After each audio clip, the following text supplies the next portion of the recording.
ਅਸੀਂ ਹੋ ਗਏ ਡਾਵਾਡੋਲ ਜੀ। ਇਹਨੇ ਇੱਥੇ ਦੇ ਵੀ ਉਹ ਮੌਲਾ ਜੱਟ ਵਾਲੇ ਨਾਸਰ ਤੇ ਆ ਜਾਓ ਸਾਰਾ ਪੈਨਲ ਚੋਂ ਹੁੰਦਾ ਨਾ। ਨਹੀਂ ਨਹੀਂ ਖਾਣਾ ਭੁੱਲ ਹਾਂ ਉਹਨੇ ਸਾਰਾ ਜਿਹੜੇ ਮੋਡਰੇਟਰ ਨੇ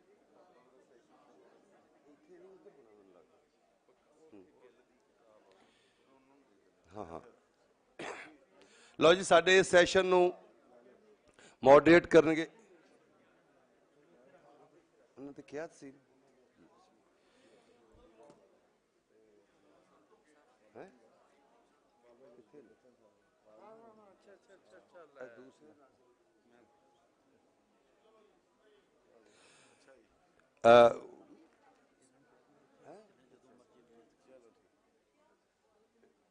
ਉਹਨੂੰ ਬੁਲਾਓ।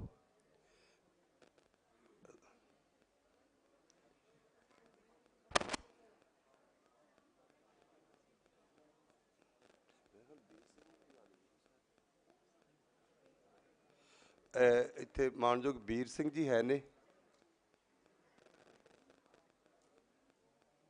ਕਿਉਂਕਿ ਉਹ ਵੀ ਸਿਨੇਮਾ ਔਰ ਸੰਗੀਤ ਤੇ ਗੱਲ ਕਰ ਸਕਦੇ ਹੈ। ਹਾਂ ਮੈਂ ਤਾਰਕ ਜਤਾਲਾ ਸਾਹਿਬ ਨੂੰ ਕਹਾਂਗਾ ਕਿ ਉਹ ਵੀ ਐਜ਼ ਏ ਪੈਨਲਿਸਟ ਤਸ਼ਰੀਫ ਲੈ ਆਉਣ। ਕਿੱਥੇ ਨੇ ਤਾਰਕ ਜਤਾਲਾ ਸਾਹਿਬ? ਕਿੱਥੇ ਨੇ? ਮੈਨੂੰ ਕਿਹਾ ਕਿਉਂ ਫਿਰ ਦਿੱਤਾ ਇਹਨੂੰ?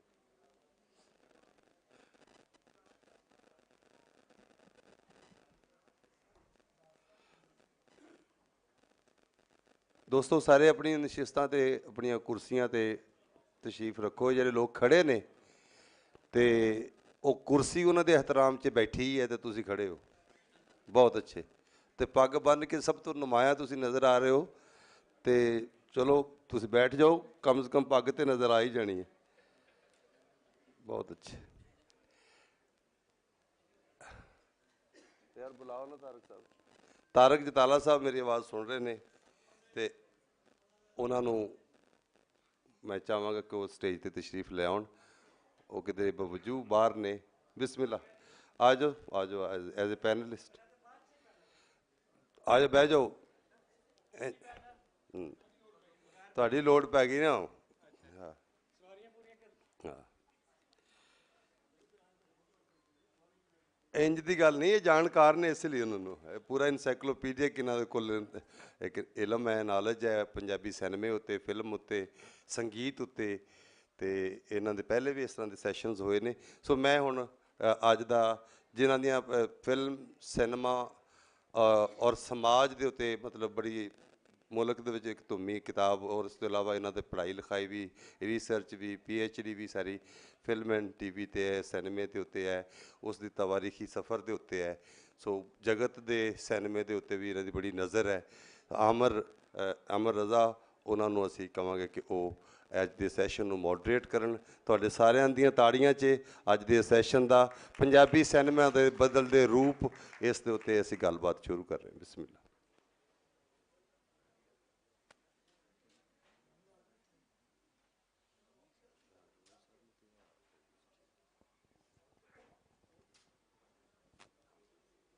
जी बहुत शुक्रिया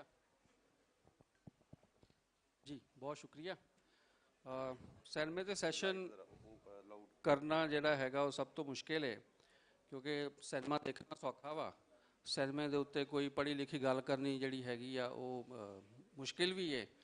तो वो जो एडी ऑडियंस बैठी होवे तो करनी भी नहीं चाहिए, क्योंकि काफ़ी बाज़ बोरीयत हो जाती है, क्योंकि सिनेमा वेखण की चीज़ आ, इंजॉय करने की चीज़ आ। स्टेज पर जोड़े लोग बैठे ने, तुसी इन्हों जानते हो और इन्हों बहुत अच्छा जानते हो। तो इन्हों के सामने मैं अपना तारफ करवा दा कि मैं एक स्टूडेंट हाँ सिनेमा का। रीसेंटली मेरी किताब सियासत सिनेमा समाज इंटरनेशनल सिनेमा का एक पोलिटिकल रिव्यू पब्लिश हुई है। तो वो अलावा मैं सिनेमे के उत्ते वक्तन फवक्तन आर्टिकल जोड़े है लिखता रहना वा। नासिर अदीब साहब साढ़े बहुत वड्डे लिखारी ने, तो वो रास्ते च ने सानू लाजमी ज्वाइन कर लेंगे। तो मेरे स्टार्ट ने तारक जटाला साहब, तारक साहब प्रिंसीपल ने, ਰਿਟਾਇਰਡ, ਔਰ ਇਹਨਾਂ ਦੀ ਸਿਨੇਮੇ 'ਤੇ ਬੜੀ ਨਜ਼ਰ ਆ, ਔਰ ਇਹਨਾਂ ਦਾ ਇਹ ਕਹਿਣਾ ਵਾ ਕਿ ਇਹਨਾਂ ਨੇ ਸਿਨੇਮੇ ਦੇ ਰਾਹੀਂ ਪੰਜਾਬੀ ਜ਼ੁਬਾਨ ਜਿਹੜੀ ਹੈਗੀ ਉਹ ਸਿੱਖੀ ਹੈ। ਠੀਕ ਹੈ ਜੀ। ਉਹਦੇ ਬਾਅਦ ਸਾਡੇ ਗੁਰੋਨੀ ਸਾਹਿਬ ਨੇ, ਤੁਸੀਂ ਸਾਰੇ ਉਹਨਾਂ ਨੂੰ ਜਾਣਦੇ ਹੋ, ਉਹਨਾਂ ਦੇ ਕੰਮ ਤੋਂ ਵਾਕਫ ਹੋ, ਔਰ ਪਰਸਨਲੀ ਜਿਸ ਟਾਈਮ ਇਹ ਸਕਰੀਨ 'ਤੇ ਆਉਂਦੇ ਆ ਤੇ ਸਾਡੇ ਚਿਹਰਿਆਂ ਦੇ ਉੱਤੇ ਇੱਕ ਬੜੀ ਪਲੈਜ਼ੈਂਟ ਜੀ ਸਮਾਈਲ ਜਿਹੜੀ ਹੈਗੀ ਨਾ ਹਰ ਵੇਲੇ ਉਹ ਇਹਨਾਂ ਦੇ ਸੀਨ ਦੇ ਦੌਰਾਨ ਰਹਿੰਦੀ ਆ। ਔਰ ਸਪੈਸ਼ਲੀ ਮੈਨੂੰ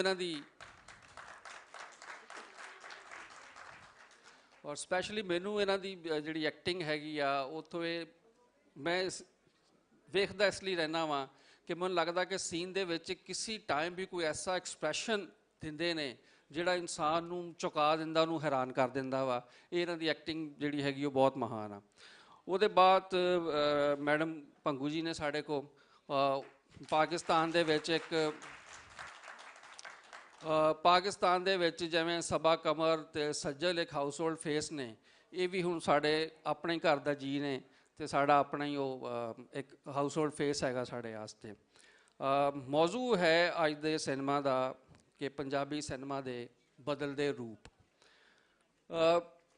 ਪਾਕਿਸਤਾਨ ਦਾ ਅਗਰ 75 ਸਾਲ ਦਾ ਸਿਨੇਮਾ ਅਸੀਂ ਚੁੱਕੀਏ ਅਤੇ ਉਹਦੇ ਵਿੱਚ ਕੋਈ ਹਜ਼ਾਰਾਂ ਦੀ ਤਾਦਾਦ ਨਾਲ ਫਿਲਮਾਂ ਬਣੀਆਂ, ਜਿਸ 'ਚ ਪੰਜਾਬੀ ਵੀ ਸ਼ਾਮਿਲ ਨੇ, ਉਰਦੂ ਵੀ ਸ਼ਾਮਿਲ ਨੇ, ਲੇਕਿਨ ਉਹ ਸਾਰੇ ਸਿਨੇਮਾ ਦੇ ਵਿੱਚੋਂ ਅੱਜ ਦੀ ਯੂਥ ਵਾਸਤੇ ਸਿਰਫ ਇੱਕ ਫਿਲਮ ਚੁੱਕ ਕੇ ਰੀਮੇਕ ਕੀਤੀ ਗਈ, ਮੌਲਾ ਜੱਟ, ਜਿਹੜੀ ਲੈਜੈਂਡ ਆਫ ਮੌਲਾ ਜੱਟ ਦੇ ਨਾਂ ਤੋਂ ਰਿਲੀਜ਼ ਹੋਈ।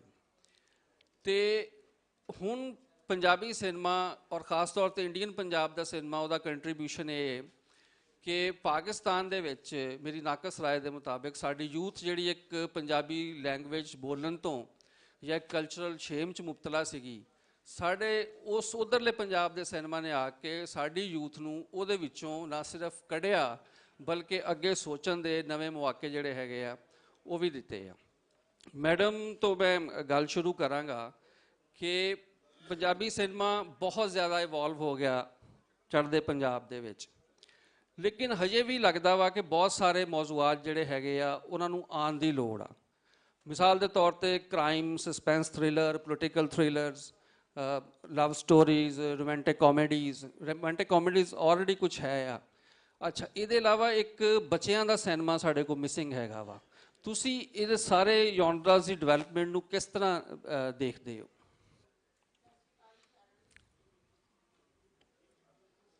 ਸਤਿ ਸ਼੍ਰੀ ਅਕਾਲ ਜੀ ਸਾਰਿਆਂ ਨੂੰ। ਮੈਂ ਥੀਏਟਰ ਤੋਂ ਸਿਨੇਮੇ ਵੱਲ ਆਈ ਅਤੇ ਮੈਨੂੰ ਇਹ ਲੱਗਦਾ ਹੈ ਕਿ ਜਦੋਂ ਅਸੀਂ ਸਿਨੇਮਾ ਦੇਖਦੇ ਸੀ ਉਹ ਜ਼ਿਆਦਾਤਰ ਹਿੰਦੀ ਸਿਨੇਮੇ ਦੀਆਂ ਫਿਲਮਾਂ ਜ਼ਿਆਦਾ ਆਉਂਦੀਆਂ ਸੀ, ਹਿੰਦੀ ਲੈਂਗੁਏਜ ਦੀਆਂ।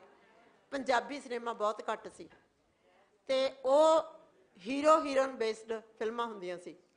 ਕਰੈਕਟਰ ਨੂੰ ਲੈ ਕੇ ਜਾਂ ਬੱਚਿਆਂ ਦੀ ਇਨਵੋਲਵਮੈਂਟ ਸੀ, ਜਿਹੜੀ ਤੁਸੀਂ ਬੱਚਿਆਂ ਵਾਲੀ ਗੱਲ ਕੀਤੀ, ਉਹ ਬਹੁਤ ਘੱਟ ਸੀ।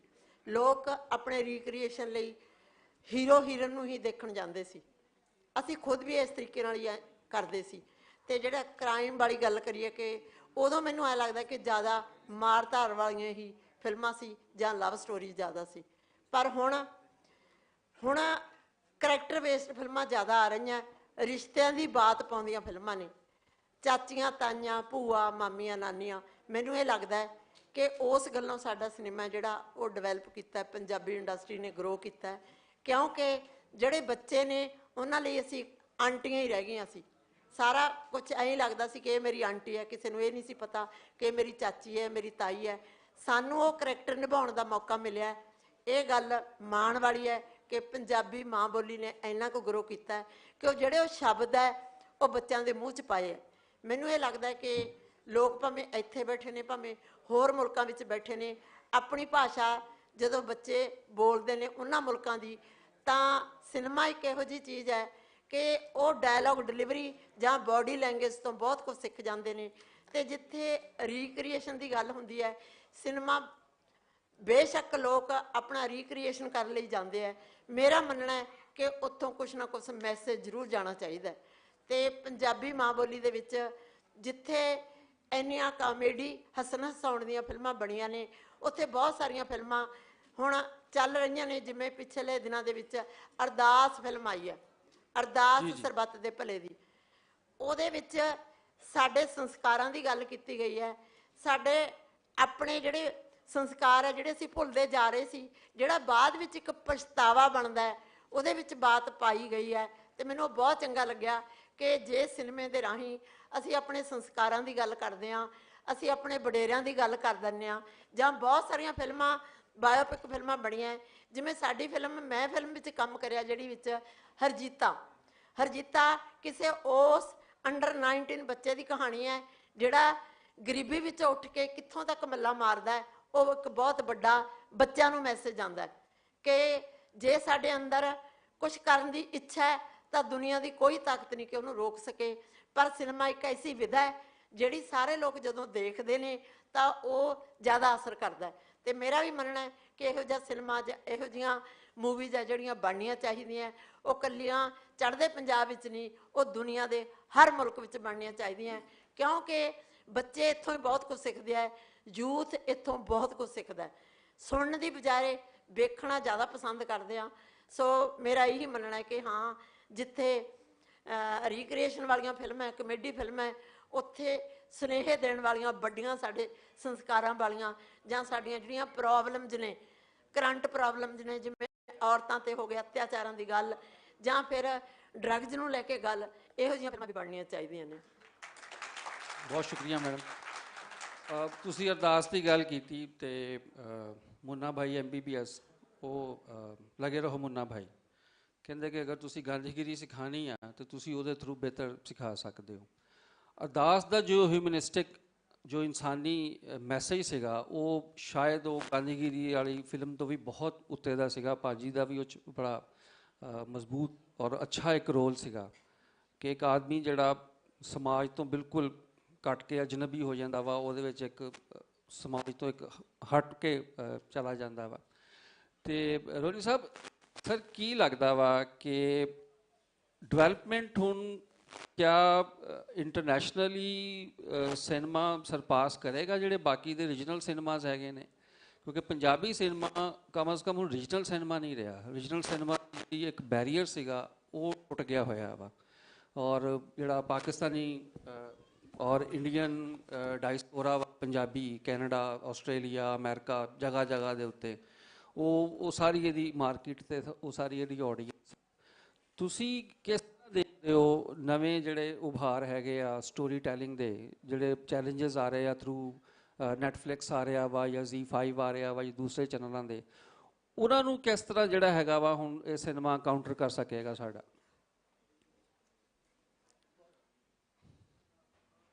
ਬਹੁਤ ਮਿਹਰਬਾਨੀ ਜੀ। ਮੈਂ ਸਮਝਦਾ ਸਿਨੇਮਾ, ਪਹਿਲੀ ਗੱਲ ਤੇ ਸਾਨੂੰ ਇੱਕ, ਜਿੱਥੋਂ ਤੱਕ ਸਿਨੇਮੇ ਬਾਰੇ ਮੈਂ ਸਮਝ ਰੱਖਦਾ, ਮੈਨੂੰ ਲੱਗਦਾ ਸਿਨੇਮੇ ਨੂੰ ਸਾਨੂੰ ਸਿਰਫ ਤੇ ਸਿਰਫ ਐਂਟਰਟੇਨਮੈਂਟ ਦਾ ਸਾਧਨ ਨਹੀਂ ਸਮਝਣਾ ਚਾਹੀਦਾ। ਸਿਨੇਮੇ ਕੋਲੇ ਇੱਕ ਬਹੁਤ ਵੱਡੀ ਸੰਭਾਵਨਾ ਹੈ ਕਿਸੇ ਯੁੱਗ ਨੂੰ ਪਲਟਣ ਦੀ, ਖਾਸ ਕਰਕੇ ਅੱਜ ਦੇ ਸਮੇਂ ਦੇ ਵਿੱਚ ਜਦੋਂ ਸਾਡੇ ਹੱਥਾਂ ਵਿੱਚ ਮੋਬਾਈਲ ਹੈ, ਸਾਡੇ ਕੋਲ ਇੰਟਰਨੈਟ ਵਰਗੀਆਂ ਚੀਜ਼ਾਂ ਨੇ, ਸਾਡੇ ਕੋਲ ਕੰਪਿਊਟਰ ਹੈ, ਅਸੀਂ ਪੂਰੀ ਦੁਨੀਆ ਦੇ ਨਾਲ ਜੁੜੇ ਹੋਏ ਹਾਂ। ਤਾਂ ਤੁਸੀਂ ਜਿਹੜੀ ਚੀਜ਼ ਸਮਾਜ ਦੇ ਵਿੱਚ ਫੈਲਾਉਣੀ ਚਾਹੁੰਦੇ ਹੋ, ਜਿਹੜੀ ਚੀਜ਼ ਸਮਾਜ ਨੂੰ ਦੇਣੀ ਚਾਹੁੰਦੇ ਹੋ, ਉਹਦਾ ਸਭ ਤੋਂ ਵੱਡਾ ਸੋਰਸ ਸਿਨੇਮਾ ਬਣ ਸਕਦਾ ਹੈ। ਇਸ ਗੱਲ ਨੂੰ ਸਾਨੂੰ ਧਿਆਨ 'ਚ ਰੱਖਣਾ ਚਾਹੀਦਾ।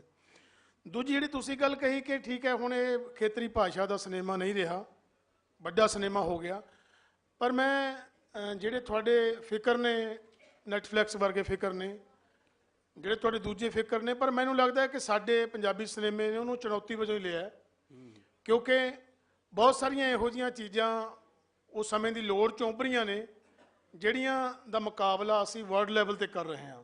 ਸਹੀ, ਜਿਵੇਂ ਸੁਹੇਲ ਸਾਹਿਬ ਇੱਥੇ ਬੋਲ ਰਹੇ ਸੀ ਸਵੇਰੇ ਕਿ ਸਾਡਾ ਮੁਕਾਬਲਾ ਕਿਸੇ ਭਾਸ਼ਾ ਦੇ ਸਿਨੇਮੇ ਨਾਲ ਨਹੀਂ ਹੈ, ਸਾਡਾ ਸਿਨੇਮਾ ਸਾਡਾ ਜਿਹੜਾ ਮੁਕਾਬਲਾ ਹਾਲੀਵੁੱਡ ਦੇ ਨਾਲ ਹੈ।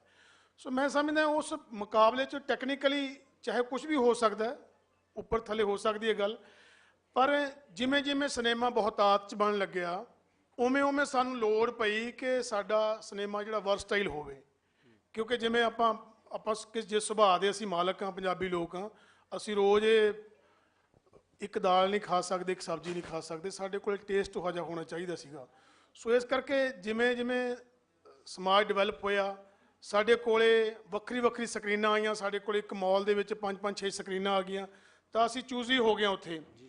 ਸਾਡੇ ਕੋਲੇ ਸਿੰਗਲ ਸਕਰੀਨ ਦੇ ਵਿੱਚ ਸਾਡੇ ਕੋਲ ਇੱਕ ਮਸਲਾ ਸੀਗਾ ਕਿ ਤੁਸੀਂ ਇੱਕ ਫਿਲਮ ਲੱਗੀ ਹੈ, ਉਹਦੇ 4 ਸ਼ੋਅ 3 ਸ਼ੋਅ ਲੱਗ ਰਹੇ ਨੇ, ਤੁਹਾਨੂੰ ਉਹੀ ਦੇਖਣਾ ਪੈ ਰਿਹਾ ਹੈ। ਕੋਈ ਬੰਦਾ ਉਹਦੇ 'ਚ ਐਕਸ਼ਨ ਫਿਲਮ ਦੇਖਣੀ ਚਾਹੁੰਦਾ ਹੈ, ਕੋਈ ਰੋਮਾਂਟਿਕ ਫਿਲਮ ਦੇਖਣੀ ਚਾਹੁੰਦਾ ਹੈ, ਕੋਈ ਫੈਮਿਲੀ ਫਿਲਮ ਦੇਖਣੀ ਚਾਹੁੰਦਾ ਹੈ। ਸੋ ਇਸ ਕਰਕੇ ਕੋਈ ਕਮੇਡੀ ਫਿਲਮ ਦੇਖਣੀ ਚਾਹੁੰਦਾ ਹੈ। ਤੁਹਾਡੇ ਕੋਲ ਤੁਸੀਂ ਚੂਜ਼ੀ ਹੋ ਗਏ ਹੋ, ਤੁਸੀਂ ਕੀ ਕਰ ਸਕਦੇ ਹੋ। ਇਸ ਕਰਕੇ ਸਾਡੇ ਸਿਨੇਮੇ ਨੇ ਉਸ ਚੁਣੌਤੀ ਨੂੰ ਕਬੂਲਿਆ। ਦੂਜੀ ਗੱਲ, ਮੈਂ ਅੱਜ ਜਿਸ ਧਰਤੀ ਤੇ ਮੈਂ ਬੈਠਾ, ਇਹ ਲਾਹੌਰ ਦੀ ਉਹ ਪਵਿੱਤਰ ਧਰਤੀ ਹੈ ਜਿੱਥੋਂ ਸਾਡਾ ਸਿਨੇਮਾ ਸ਼ੁਰੂ ਹੁੰਦਾ ਹੈ। ਪੰਜਾਬੀ ਸਿਨੇਮਾ ਸਾਡੇ ਲਈ ਇਹ ਮਾਣ ਦੀ ਗੱਲ ਹੈ। ਮੈਂ ਬੜਾ ਪ੍ਰਾਊਡ ਫੀਲ ਕਰਦਾ ਕਿ ਮੈਂ ਉਸ ਕੈਟਾਗਰੀ 'ਚ ਕੰਮ ਕਰਦਾ, ਮੈਂ ਉਸ ਵਿਧਾ 'ਚ ਕੰਮ ਕਰਦਾ ਜਿਹੜੀ ਵਿਧਾ ਇਸ ਧਰਤੀ ਤੋਂ ਸ਼ੁਰੂ ਹੋਈ। 1932 ਦੇ ਵਿੱਚ ਪੰਜਾਬੀ ਦੀ ਪਹਿਲੀ ਫਿਲਮ ਬਣਨੀ ਸ਼ੁਰੂ ਹੋਈ। 1932 ਦੇ ਵਿੱਚ, ਪਾਰਟੀਸ਼ਨ ਤੋਂ ਪਹਿਲਾਂ ਦੀ ਗੱਲ ਹੈ। ਤਾਂ ਉਹ 1935 ਦੇ ਵਿੱਚ ਪਹਿਲੀ ਫਿਲਮ ਬਣ ਕੇ ਲਾਹੌਰ 'ਚ ਰਿਲੀਜ਼ ਹੋਈ। ਉਹ ਫਿਲਮ ਸਾਡੀ ਪੰਜਾਬੀ ਦੀ ਪਹਿਲੀ ਫਿਲਮ ਸੀਗੀ। ਉਹ ਦਿਨ ਸੀਗਾ 29 ਮਾਰਚ ਦਾ ਦਿਨ ਸੀਗਾ ਜਿੱਦਣ ਉਹ ਫਿਲਮ ਰਿਲੀਜ਼ ਹੋਈ। ਸਾਡੀ ਇੱਕ ਪੰਜਾਬ ਦੇ ਵਿੱਚ, ਉਧਰਲੇ ਪੰਜਾਬ, ਚੜ੍ਹਦੇ ਪੰਜਾਬ 'ਚ ਇੱਕ ਸੰਸਥਾ ਹੈ ਜਿਹਦਾ ਨਾਮ ਹੈ Punjabi film and TV actors association. ਮੈਂ ਉਹਦਾ ਜਨਰਲ ਸੈਕਟਰੀ ਹਾਂ। ਉਹਦੇ ਜਿਹੜੇ ਮੁੱਢਲੇ ਮੈਂਬਰ ਨੇ ਬਣਾਉਣ ਵਾਲੇ, ਉਹਨਾਂ 'ਚੋਂ ਇੱਕ ਹਾਂ। ਸੋ ਸਾਨੂੰ ਇਹ ਲੱਗਦਾ ਸੀ ਕਿ ਸਭ ਤੋਂ ਸੰਸਥਾ ਬਣਾਉਣ ਦੇ ਸਮੇਂ ਸਭ ਤੋਂ ਪਹਿਲਾਂ ਉਹਦਾ ਇਤਿਹਾਸ ਲੱਭਣਾ ਚਾਹੀਦਾ ਹੈ ਕਿ ਸਿਨੇਮਾ ਕਿਹਨਾਂ ਲੋਕਾਂ ਨੇ ਸ਼ੁਰੂ ਕੀਤਾ। ਸੋ ਉਦੋਂ ਵੀ ਸਾਡੇ ਕੋਲੇ ਬੰਬੇ ਦੀਆਂ, ਕਲਕੱਤੇ ਦੀਆਂ ਬਹੁਤ ਸਾਰੀਆਂ ਕੰਪਨੀਆਂ ਸੀਗੀਆਂ। ਕਲਕੱਤੇ ਦੀ ਪਹਿਲੀ ਕੰਪਨੀ ਸੀਗੀ ਜਿਹਨੇ ਆ ਕੇ ਲਾਹੌਰ ਦੇ ਵਿੱਚ ਪੰਜਾਬੀ ਫਿਲਮ ਪਹਿਲੀ ਬਣਾਈ। ਸੋ ਮੈਂ ਜਦੋਂ ਐਡੇ ਲੰਬੇ ਇਤਿਹਾਸ ਨੂੰ ਆਪਾਂ ਦੇਖਦੇ ਹਾਂ ਤਾਂ ਅਸੀਂ ਕੁਝ ਰਾਈਟਰ ਇੱਥੇ ਪਾਕਿਸਤਾਨ, ਇਸ ਲਾਹੌਰ ਦੇ ਵਿੱਚ ਭੇਜੇ, ਕਸੂਰ ਦੇ ਵਿੱਚ ਭੇਜੇ, ਕਰਾਚੀ 'ਚ ਭੇਜੇ ਕਿ ਲੱਭੀਏ, ਆਪਾਂ ਖੋਜੀਏ ਕਿ ਸਾਡਾ ਸਿਨੇਮਾ ਕਦੋਂ ਸ਼ੁਰੂ ਹੋਇਆ। ਤਾਂ ਤੁਹਾਡੇ ਬਹੁਤ ਸਾਰੇ ਮਿਹਰਬਾਨ ਦੋਸਤ ਜਿਹੜੇ ਉਸ ਇਤਿਹਾਸ ਨੂੰ ਸਾਂਭੀ ਬੈਠੇ ਸਨ, ਉਹਨਾਂ ਨੇ ਸਾਡੇ ਨਾਲ ਸਾਂਝਾ ਕੀਤਾ। ਉਹਦੇ 'ਚੋਂ ਸਾਨੂੰ ਪਤਾ ਲੱਗਿਆ ਕਿ ਸਾਡੇ ਸਿਨੇਮਾ ਦਾ ਜਿਹੜਾ ਸਿਨੇਮਾ ਡੇ ਆ ਉਹ ਕਦੋਂ ਹੈ। ਅਸੀਂ ਚੜ੍ਹਦੇ ਪੰਜਾਬ ਦੇ ਵਿੱਚ ਉਹ 29 ਮਾਰਚ ਹਰ ਸਾਲ ਪੰਜਾਬੀ ਸਿਨੇਮਾ ਦਿਵਸ ਦੇ ਤੌਰ ਤੇ ਮਨਾਉਣਾ ਸ਼ੁਰੂ ਕੀਤਾ ਪਿਛਲੇ 5 ਸਾਲਾਂ ਤੋਂ। ਸੋ ਉਹਦਾ ਨਤੀਜਾ ਮੈਂ ਇਹ ਦੱਸਣਾ ਚਾਹੁੰਦਾ ਕਿ ਇਹ ਹੋਇਆ ਕਿ ਅਸੀਂ 5 ਸਾਲਾਂ ਤੋਂ ਮਨਾ ਰਹੇ ਹਾਂ। ਇਸ ਵਾਰ ਜਦੋਂ ਨਵਾਂ ਸਾਲ ਚੜੂਗਾ ਤਾਂ ਮਾਰਚ ਨੂੰ ਅਸੀਂ 6ਵਾਂ ਮਨਾਵਾਂਗੇ। ਤਾਂ ਜਦੋਂ ਅਸੀਂ ਮਨਾ ਰਹੇ ਸੀ ਉਹਨੂੰ, ਤਾਂ 7 ਤੋਂ 2 ਸਾਲ ਬਾਅਦ ਜਿਹੜਾ ਭਾਰਤੀ ਸਿਨੇਮਾ ਹੈ, ਜਿਹਨੂੰ ਆਪਾਂ ਬਾਲੀਵੁੱਡ ਕਹਿੰਦੇ ਆ, ਅਸੀਂ ਜਦੋਂ ਇਹ ਇੰਟਰਨੈਟ ਤੇ ਫਲੈਸ਼ ਹੋਈਆਂ ਚੀਜ਼ਾਂ, ਤਾਂ ਉਹਨਾਂ ਲੋਕਾਂ ਨੇ ਕਿਹਾ ਕਿ ਸਾਨੂੰ ਤਾਂ ਬਹੁਤ ਸਾਲ ਪਹਿਲਾਂ ਦਾ ਪਤਾ ਹੈ ਕਿ ਹਿੰਦੀ ਸਿਨੇਮਾ ਕਦੋਂ ਸ਼ੁਰੂ ਹੋਇਆ ਸੀਗਾ। ਸਾਨੂੰ ਤਾਂ ਪਤਾ ਹੈ ਕਿ ਬਾਲੀਵੁੱਡ ਕਦੋਂ ਸ਼ੁਰੂ ਹੋਇਆ ਸੀਗਾ, ਕਿਹਨੇ ਸ਼ੁਰੂ ਕੀਤਾ ਤੇ ਕਦੋਂ ਬਿਨਾਂ ਡਾਇਲੌਗ ਤੋਂ ਫਿਲਮ ਬਣੀ। ਸੋ 7 ਤੋਂ 2 ਸਾਲ ਬਾਅਦ ਹਿੰਦੁਸਤਾਨ ਦੇ ਉਸ ਸਿਨੇਮੇ ਨੇ ਆਪਣਾ ਸਿਨੇਮਾ ਡੇ ਮਨਾਉਣਾ ਸ਼ੁਰੂ ਕੀਤਾ। ਇਹ ਸਾਡੇ ਲਈ, ਪੰਜਾਬੀ ਲਈ ਪ੍ਰਾਊਡ ਦੀ ਗੱਲ ਹੈ, ਸਾਡੇ ਲਈ ਮਾਣ ਦੀ ਗੱਲ ਹੈ।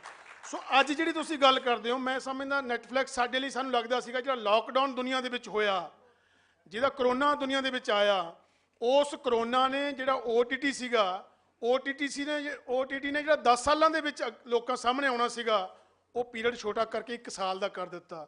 ਕਿਉਂਕਿ ਉਸ ਸਮੇਂ ਸਿਨੇਮੇ ਬੰਦ ਸੀਗੇ। ਸਿਨੇਮੇ ਬੰਦ ਹੋਣ ਕਰਕੇ ਲੋਕ ਘਰਾਂ 'ਚ ਕੈਦ ਸੀਗੇ, ਲੋਕਾਂ ਕੋਲ ਇੰਟਰਨੈਟ ਹੈਗਾ ਸੀਗਾ, ਕੰਮ ਕੋਈ ਨਹੀਂ ਸੀ। ਤਾਂ ਉਹ OTT ਫੈਲਿਆ ਜ਼ਿਆਦੇ, ਤਾਂ ਸਾਡੇ ਲੋਕਾਂ ਨੂੰ, ਬਹੁਤ ਸਾਰਿਆਂ ਨੂੰ ਇਹ ਲੱਗਿਆ ਕਿ ਹੁਣ ਪਤਾ ਨਹੀਂ ਕੀ ਹੋਊਗਾ, ਹੁਣ ਪਤਾ ਨਹੀਂ ਸਿਨੇਮਾ ਖਤਮ ਹੋ ਜਾਊਗਾ, ਹੁਣ ਸਾਡੇ ਕੋਲੇ ਨਵੇਂ OTT ਆ ਗਏ। ਪਰ ਨਹੀਂ, ਉਹਨੂੰ ਵੀ ਅਸੀਂ ਇੱਕ ਚੁਣੌਤੀ ਵਜੋਂ ਸਮਝਦੇ ਹੋਏ ਲਿਆ। ਤਾਂ ਉਹਦੇ ਨਾਲ ਕੀ ਹੋਇਆ? ਉਹਦੇ ਨਾਲ ਹੋਇਆ ਇਹ ਕਿ OTT ਇੱਕਦਮ ਸਾਰੀ ਦੁਨੀਆ ਦੇ ਵਿੱਚ ਐਡਾ ਜ਼ੋਰਦਾਰ ਤਰੀਕੇ ਨਾਲ ਆਇਆ ਕਿ ਅੱਜ ਜਦੋਂ ਅਸੀਂ 2024 ਦੇ ਵਿੱਚ ਬੈਠੇ ਹਾਂ, ਤਾਂ 2024 ਦੇ ਵਿੱਚ ਲੋਕ OTT ਨੂੰ ਨਕਾਰ ਕੇ ਫਿਰ ਸਿਨੇਮਾ ਵੱਲ ਆਉਣੇ ਸ਼ੁਰੂ ਹੋਏ। ਸੋ ਸਾਡੇ ਲਈ ਮੈਂ ਸਮਝਦਾ ਇਹ ਚੰਗੀ ਗੱਲ ਹੈ, ਸਾਡੇ ਭਾਗਾਂ ਵਾਲੀ ਗੱਲ ਹੈ। ਇੱਕ ਐਡਾ ਬੜਾ ਸਟਰਕਚਰ ਹੈ ਸਿਨੇਮੇ ਦਾ। ਬੇਸ਼ੱਕ ਉਹ ਕਿਸੇ ਕਾਰਪੋਰੇਟ ਦੇ ਹੱਥਾਂ 'ਚ ਆ ਗਿਆ, ਪਰ ਉਹਦੇ ਵਿੱਚ ਗੱਲ ਸਾਡੀ ਹੈ। ਸਾਨੂੰ ਇਹ ਸਮਝਣ ਦੀ ਲੋੜ ਹੈ ਕਿ ਸਿਨੇਮੇ ਨੂੰ ਅੱਜ ਵਰਤ ਕੌਣ ਰਿਹਾ ਹੈ, ਅੱਜ ਸਿਨੇਮਾ ਕਿਹੜੀਆਂ ਚੀਜ਼ਾਂ ਲਈ ਯੂਟਿਲਾਈਜ਼ ਹੋ ਰਿਹਾ ਹੈ। ਸਾਨੂੰ ਇਹ ਗੱਲ ਸਮਝਣ ਦੀ ਲੋੜ ਹੈ, ਪੰਜਾਬੀਆਂ ਨੂੰ ਖਾਸ ਕਰਕੇ, ਕਿ ਅਸੀਂ ਜੇ ਸਿਨੇਮਾ ਕਾਰਪੋਰੇਟ ਦੇ ਹੱਥਾਂ 'ਚ ਆਇਆ ਹੈ ਤਾਂ ਸਿਨੇਮੇ ਨੂੰ ਵਰਤਣਾ ਕਿਵੇਂ ਹੈ, ਸਿਨੇਮੇ ਨੂੰ ਕਿਹਨਾਂ ਗੱਲਾਂ ਲਈ ਲੈ ਕੇ ਜਾਣਾ ਹੈ। ਮੈਂ ਕੱਲ ਵੀ ਸਵਾਗਤੀ ਭਾਸ਼ਣ ਦੇ ਵਿੱਚ ਗੱਲ ਕਹੀ ਸੀਗੀ, ਉਹ ਇਹ ਕਿ ਜਦੋਂ ਅਸੀਂ ਫੋਰਨ ਕੰਟਰੀ ਦੇ ਵਿੱਚ ਗਏ, ਜਨਾਬ ਅਮਰੀਕਾ ਦੇ ਵਿੱਚ ਗਏ, ਕੈਨੇਡਾ 'ਚ ਗਏ, ਆਸਟ੍ਰੇਲੀਆ ਜਿਹੜਾ ਵੱਡਾ ਅੱਜ ਹੱਬ ਬਣਿਆ, ਇੰਗਲੈਂਡ ਦੇ ਵਿੱਚ ਗਏ, ਤਾਂ ਉੱਥੇ ਜਿਹੜੇ ਸਾਡੇ ਪੰਜਾਬੀ ਬਜ਼ੁਰਗ ਰਹਿੰਦੇ ਨੇ, ਜਿਨ੍ਹਾਂ ਨੂੰ 40-40 ਸਾਲ ਉੱਥੇ ਹੋ ਗਏ ਸ਼ਿਫਟ ਹੋਇਆਂ ਨੂੰ, ਉਹਨਾਂ ਦੇ ਜਿਹੜੇ ਬੱਚੇ ਸੀਗੇ ਉੱਥੇ ਪੈਦਾ ਹੋਏ, ਉਹਨਾਂ ਬੱਚਿਆਂ ਨੇ ਪੰਜਾਬੀ ਨਹੀਂ ਸਿੱਖੀ। ਆਉਂਦੀ ਸੀਗੀ, ਸਮਝ ਲੈਂਦੇ ਸੀ, ਪਰ ਘਰਾਂ ਦੇ ਵਿੱਚ ਪੰਜਾਬੀ ਨਹੀਂ ਸੀਗੇ ਬੋਲਦੇ ਉਹ। ਤਾਂ ਉਹ ਬਜ਼ੁਰਗਾਂ ਨੇ ਸਾਨੂੰ ਘੁੱਟ ਕੇ ਗਲਵੱਕੜੀਆਂ ਪਾਈਆਂ, ਜੱਫੀਆਂ ਪਾ ਕੇ ਸਾਨੂੰ ਰੋਏ ਉਹ। ਅਸੀਂ ਕਿ ਕੀ ਗੱਲ ਹੋਈ ਬਜ਼ੁਰਗੋ, ਦੱਸੋ ਤੁਸੀਂ ਕਿਉਂ ਭਾਵੁਕ ਹੋਏ? ਉਹ ਕਹਿੰਦੇ ਯਾਰ ਅਸੀਂ ਬਹੁਤ ਰੌਲਾ ਪਾਇਆ, ਅਸੀਂ ਬਹੁਤ ਬੱਚਿਆਂ ਨੂੰ, ਆਪਣੇ ਪੋਤਿਆਂ ਨੂੰ, ਆਪਣੇ ਦੋਹਤਿਆਂ ਨੂੰ ਇਹ ਕਹਿਣ ਦੀ ਕੋਸ਼ਿਸ਼ ਕੀਤੀ ਕਿ ਪੰਜਾਬੀ ਸਾਡੀ ਜੜ੍ਹਾਂ 'ਚ ਬੈਠੀ ਹੈ, ਸਾਡਾ ਉਹ ਮੂਲ ਹੈ, ਅਸੀਂ ਉਸ ਜੜ੍ਹਾਂ ਨੂੰ ਨਾ ਭੁੱਲੀਏ ਤੇ ਤੁਹਾਨੂੰ ਪੰਜਾਬੀ ਸਿੱਖਣੀ ਚਾਹੀਦੀ ਹੈ। ਪਰ ਸਾਡੀ ਗੱਲ ਨਹੀਂ ਸੁਣੀ ਉਹਨਾਂ ਨੇ। ਪਰ ਤੁਹਾਡੀਆਂ ਫਿਲਮਾਂ ਦੇਖ ਕੇ ਉਹਨਾਂ ਨੇ ਸਾਨੂੰ ਪੁੱਛਿਆ ਕਿ ਇਸ ਡਾਇਲੌਗ ਦਾ ਮੀਨਿੰਗ ਕੀ ਹੈ। ਇਹ ਡਾਇਲੌਗ ਮੈਨੂੰ ਬਹੁਤ ਚੰਗਾ ਲੱਗਿਆ ਤੇ ਉਹਨਾਂ ਨੇ ਪੰਜਾਬੀ ਬੋਲਣੀ ਸ਼ੁਰੂ ਕੀਤੀ, ਉਹਨਾਂ ਨੇ ਪੰਜਾਬੀ ਸਿੱਖਣੀ ਸ਼ੁਰੂ ਕੀਤੀ। ਸੋ ਮੈਨੂੰ ਲੱਗਦਾ ਜਿਹੜੀ ਸਾਡੀ ਅੱਜ ਦੀ ਇਹ ਇੰਟਰਨੈਸ਼ਨਲ ਪੰਜਾਬੀ ਕਾਨਫਰੰਸ, ਦੂਜੀ ਕਾਨਫਰੰਸ ਸਾਡੇ ਸੱਜਣ ਕਰ ਰਹੇ ਨੇ, ਮੈਨੂੰ ਲੱਗਦਾ ਹੈ ਕਿ ਇਹਦੇ ਵਿੱਚੋਂ ਇੱਕ ਇਹ ਮੈਸੇਜ ਵੀ ਜਾਣਾ ਚਾਹੀਦਾ ਹੈ ਕਿ ਕਿਸੇ ਚੀਜ਼ ਦੇ, ਕਿਸੇ ਕਲਚਰ ਦੇ ਫੈਲਾਅ ਦੇ ਲਈ, ਕਿਸੇ ਭਾਸ਼ਾ ਦੇ ਫੈਲਾਅ ਦੇ ਲਈ ਅੱਜ ਸਿਨੇਮਾ ਜਿਹੜਾ ਜ਼ੋਰਦਾਰ ਕੰਮ ਕਰ ਸਕਦਾ ਹੈ, ਮੈਨੂੰ ਲੱਗਦਾ ਦੂਜੇ ਸਾਧਨ ਨਹੀਂ ਕਰ ਸਕਦੇ। ਬਸ ਮੈਂ ਇੱਕ ਗੱਲ ਕਹਿ ਕੇ ਆਪਣੀ ਗੱਲ ਖਤਮ ਕਰਨ ਲੱਗਿਆ। ਉਹ ਗੱਲ ਇਹ ਹੈ, ਤੁਸੀਂ ਜਿੰਨੇ ਸਾਡੇ ਮਿਹਰਬਾਨ ਸੱਜਣ ਇੱਥੇ ਬੈਠੇ ਹੋ, ਤੁਸੀਂ ਆਪੋ ਆਪਣੇ ਵਿਸ਼ਿਆਂ ਦੇ ਬਹੁਤ ਮਾਹਰ ਲੋਕ ਹੋ। ਅਸੀਂ ਕੱਲ ਤੋਂ ਜਿਹੜੇ ਪੈਨਲਿਸਟ ਸੁਣੇ, ਹੁਣ ਸਾਡੇ ਸਾਹਮਣੇ ਕੋਈ ਸੱਜਣ ਬੈਠੇ ਨੇ, ਬਹੁਤ ਤੁਸੀਂ ਆਲਾ ਦਰਜੇ ਦੇ ਲੋਕ ਹੋ। ਪਰ ਮੈਂ ਇੱਕ ਗੱਲ ਸਮਝਦਾ, ਰੰਗਮੰਚ ਵਿੱਚੋਂ ਆ ਕੇ, ਜਿਵੇਂ ਮੈਡਮ ਹੋਰਾਂ ਨੇ ਕਿਹਾ, ਰੰਗਮੰਚੋਂ ਆ ਕੇ ਸਿਨੇਮਾ 'ਚ ਆਏ, ਮੈਨੂੰ ਇਹ ਲੱਗਦਾ ਕਿ ਜਿਹੜੇ ਸਾਡੇ ਦਾਨਸ਼ਮੰਦ ਲੋਕ ਸੀਗੇ, ਸਾਡੇ ਬਹੁਤ ਹੀ ਕਮਾਲ ਦੇ ਰਾਈਟਰ ਸੀਗੇ, ਜਿਨ੍ਹਾਂ ਨੇ ਆਪਣੀ ਜ਼ਿੰਦਗੀ ਦੇ ਤਲਖ ਤਜਰਬੇ ਕਿਤਾਬਾਂ ਵਿੱਚ ਦਰਜ ਕੀਤੇ ਤੇ ਆਪ ਉਹ ਇਸ ਦੁਨੀਆ ਤੋਂ ਚਲੇ ਗਏ। ਉਹ ਕਿਤਾਬਾਂ ਲਾਇਬ੍ਰੇਰੀਆਂ 'ਚ ਬੰਦ ਪਈਆਂ ਨੇ, ਪਰ ਸਾਡੀ ਜਨਰੇਸ਼ਨ ਕੋਲ ਇਹ ਕਿਤਾਬਾਂ ਪੜ੍ਹਨ ਦਾ ਸਮਾਂ ਨਹੀਂ ਹੈ। ਇਹੋ ਜਿਹੇ ਮੌਸਮ ਦੇ ਵਿੱਚ, ਇਹੋ ਜਿਹੇ ਮਾਹੌਲ ਦੇ ਵਿੱਚ ਕੀ ਹੋ ਸਕਦਾ ਹੈ? ਇਹੋ ਜਿਹੇ ਮਾਹੌਲ 'ਚ ਇਹ ਹੋ ਸਕਦਾ ਹੈ ਕਿ ਸਿਨੇਮਾ ਉਹਨਾਂ ਚੀਜ਼ਾਂ ਨੂੰ ਕੈਰੀ ਕਰਕੇ ਅਗਲੀ ਜਨਰੇਸ਼ਨ ਤੱਕ ਲੈ ਕੇ ਜਾਵੇ।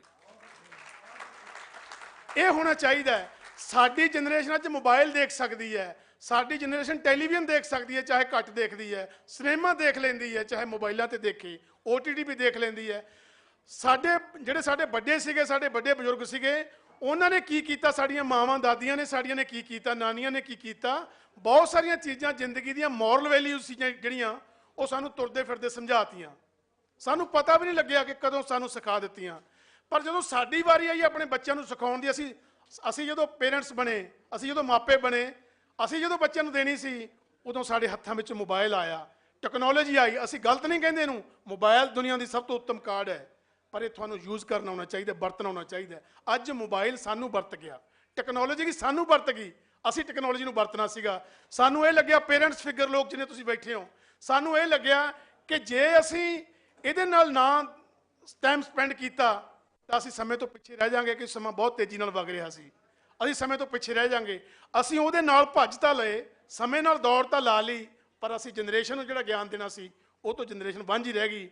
ਇਹੀ ਕਾਰਨ ਹੈ ਅੱਜ ਸਭ ਤੋਂ ਵੱਡਾ ਮਸਲਾ ਸਾਡੇ ਪਰਿਵਾਰਾਂ ਦੇ ਵਿੱਚ ਇਹ ਬਣਿਆ ਹੋਇਆ ਹੈ ਕਿ ਅਸੀਂ ਆਪਣੇ ਬੱਚਿਆਂ ਤੋਂ ਉਹ ਚੀਜ਼ ਦੀ ਡਿਮਾਂਡ ਕਰਦੇ ਹਾਂ, ਉਹ ਮੰਗ ਕਰਦੇ ਹਾਂ, ਬੱਚਿਆਂ ਤੋਂ ਉਹ ਚੀਜ਼ ਮੰਗਦੇ ਹਾਂ ਜਿਹੜੀ ਅਸੀਂ ਬੱਚਿਆਂ ਨੂੰ ਦਿੱਤੀ ਨਹੀਂ। ਸੋ ਮੈਨੂੰ ਲੱਗਦਾ ਸਿਨੇਮਾ ਇਹਨਾਂ ਚੀਜ਼ਾਂ ਨੂੰ ਕੈਰੀ ਕਰ ਸਕਦਾ ਹੈ। ਮਿਹਰਬਾਨੀ। ਬਹੁਤ ਸ਼ੁਕਰੀਆ ਜੀ।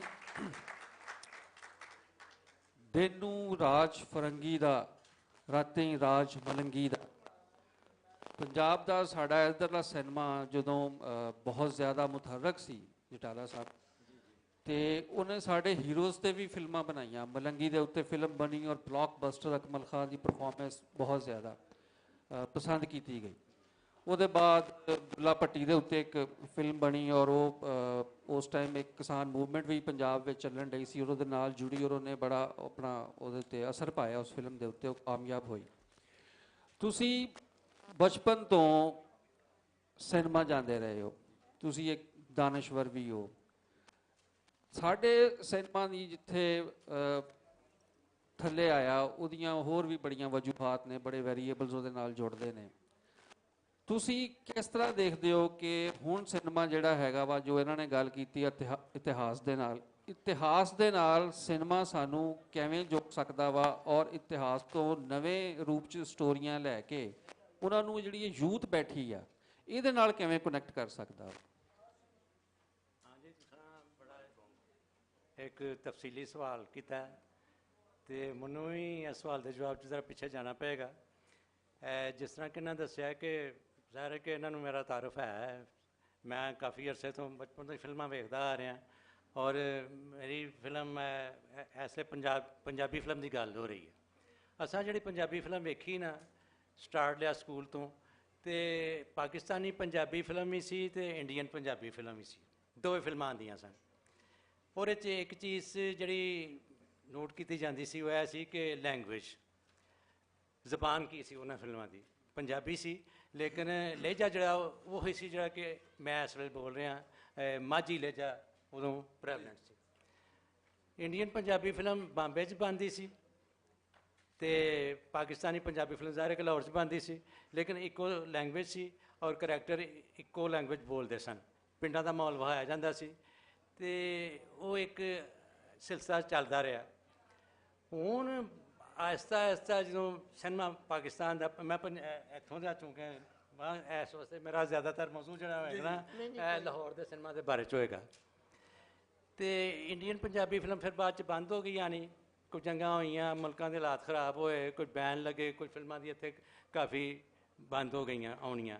ਜਾਲ ਤਹਿਰੀਕ ਚੱਲੀ ਸੀ ਪੂਰੀ, ਇੱਕ ਉਹਦੇ ਤਹਿਤ ਬੰਦ ਹੋਈਆਂ ਫਿਰ। ਹਾਂ, ਜੰਗ ਵੀ ਚੱਲੀ, ਕਿਸੇ ਵੇਲੇ ਫਿਰ ਖੁੱਲ ਗਈਆਂ, ਕਿਸੇ ਵੇਲੇ ਬੰਦ ਹੋ ਗਈਆਂ, ਸਿਲਸਿਲਾ ਚੱਲਦਾ ਰਿਹਾ।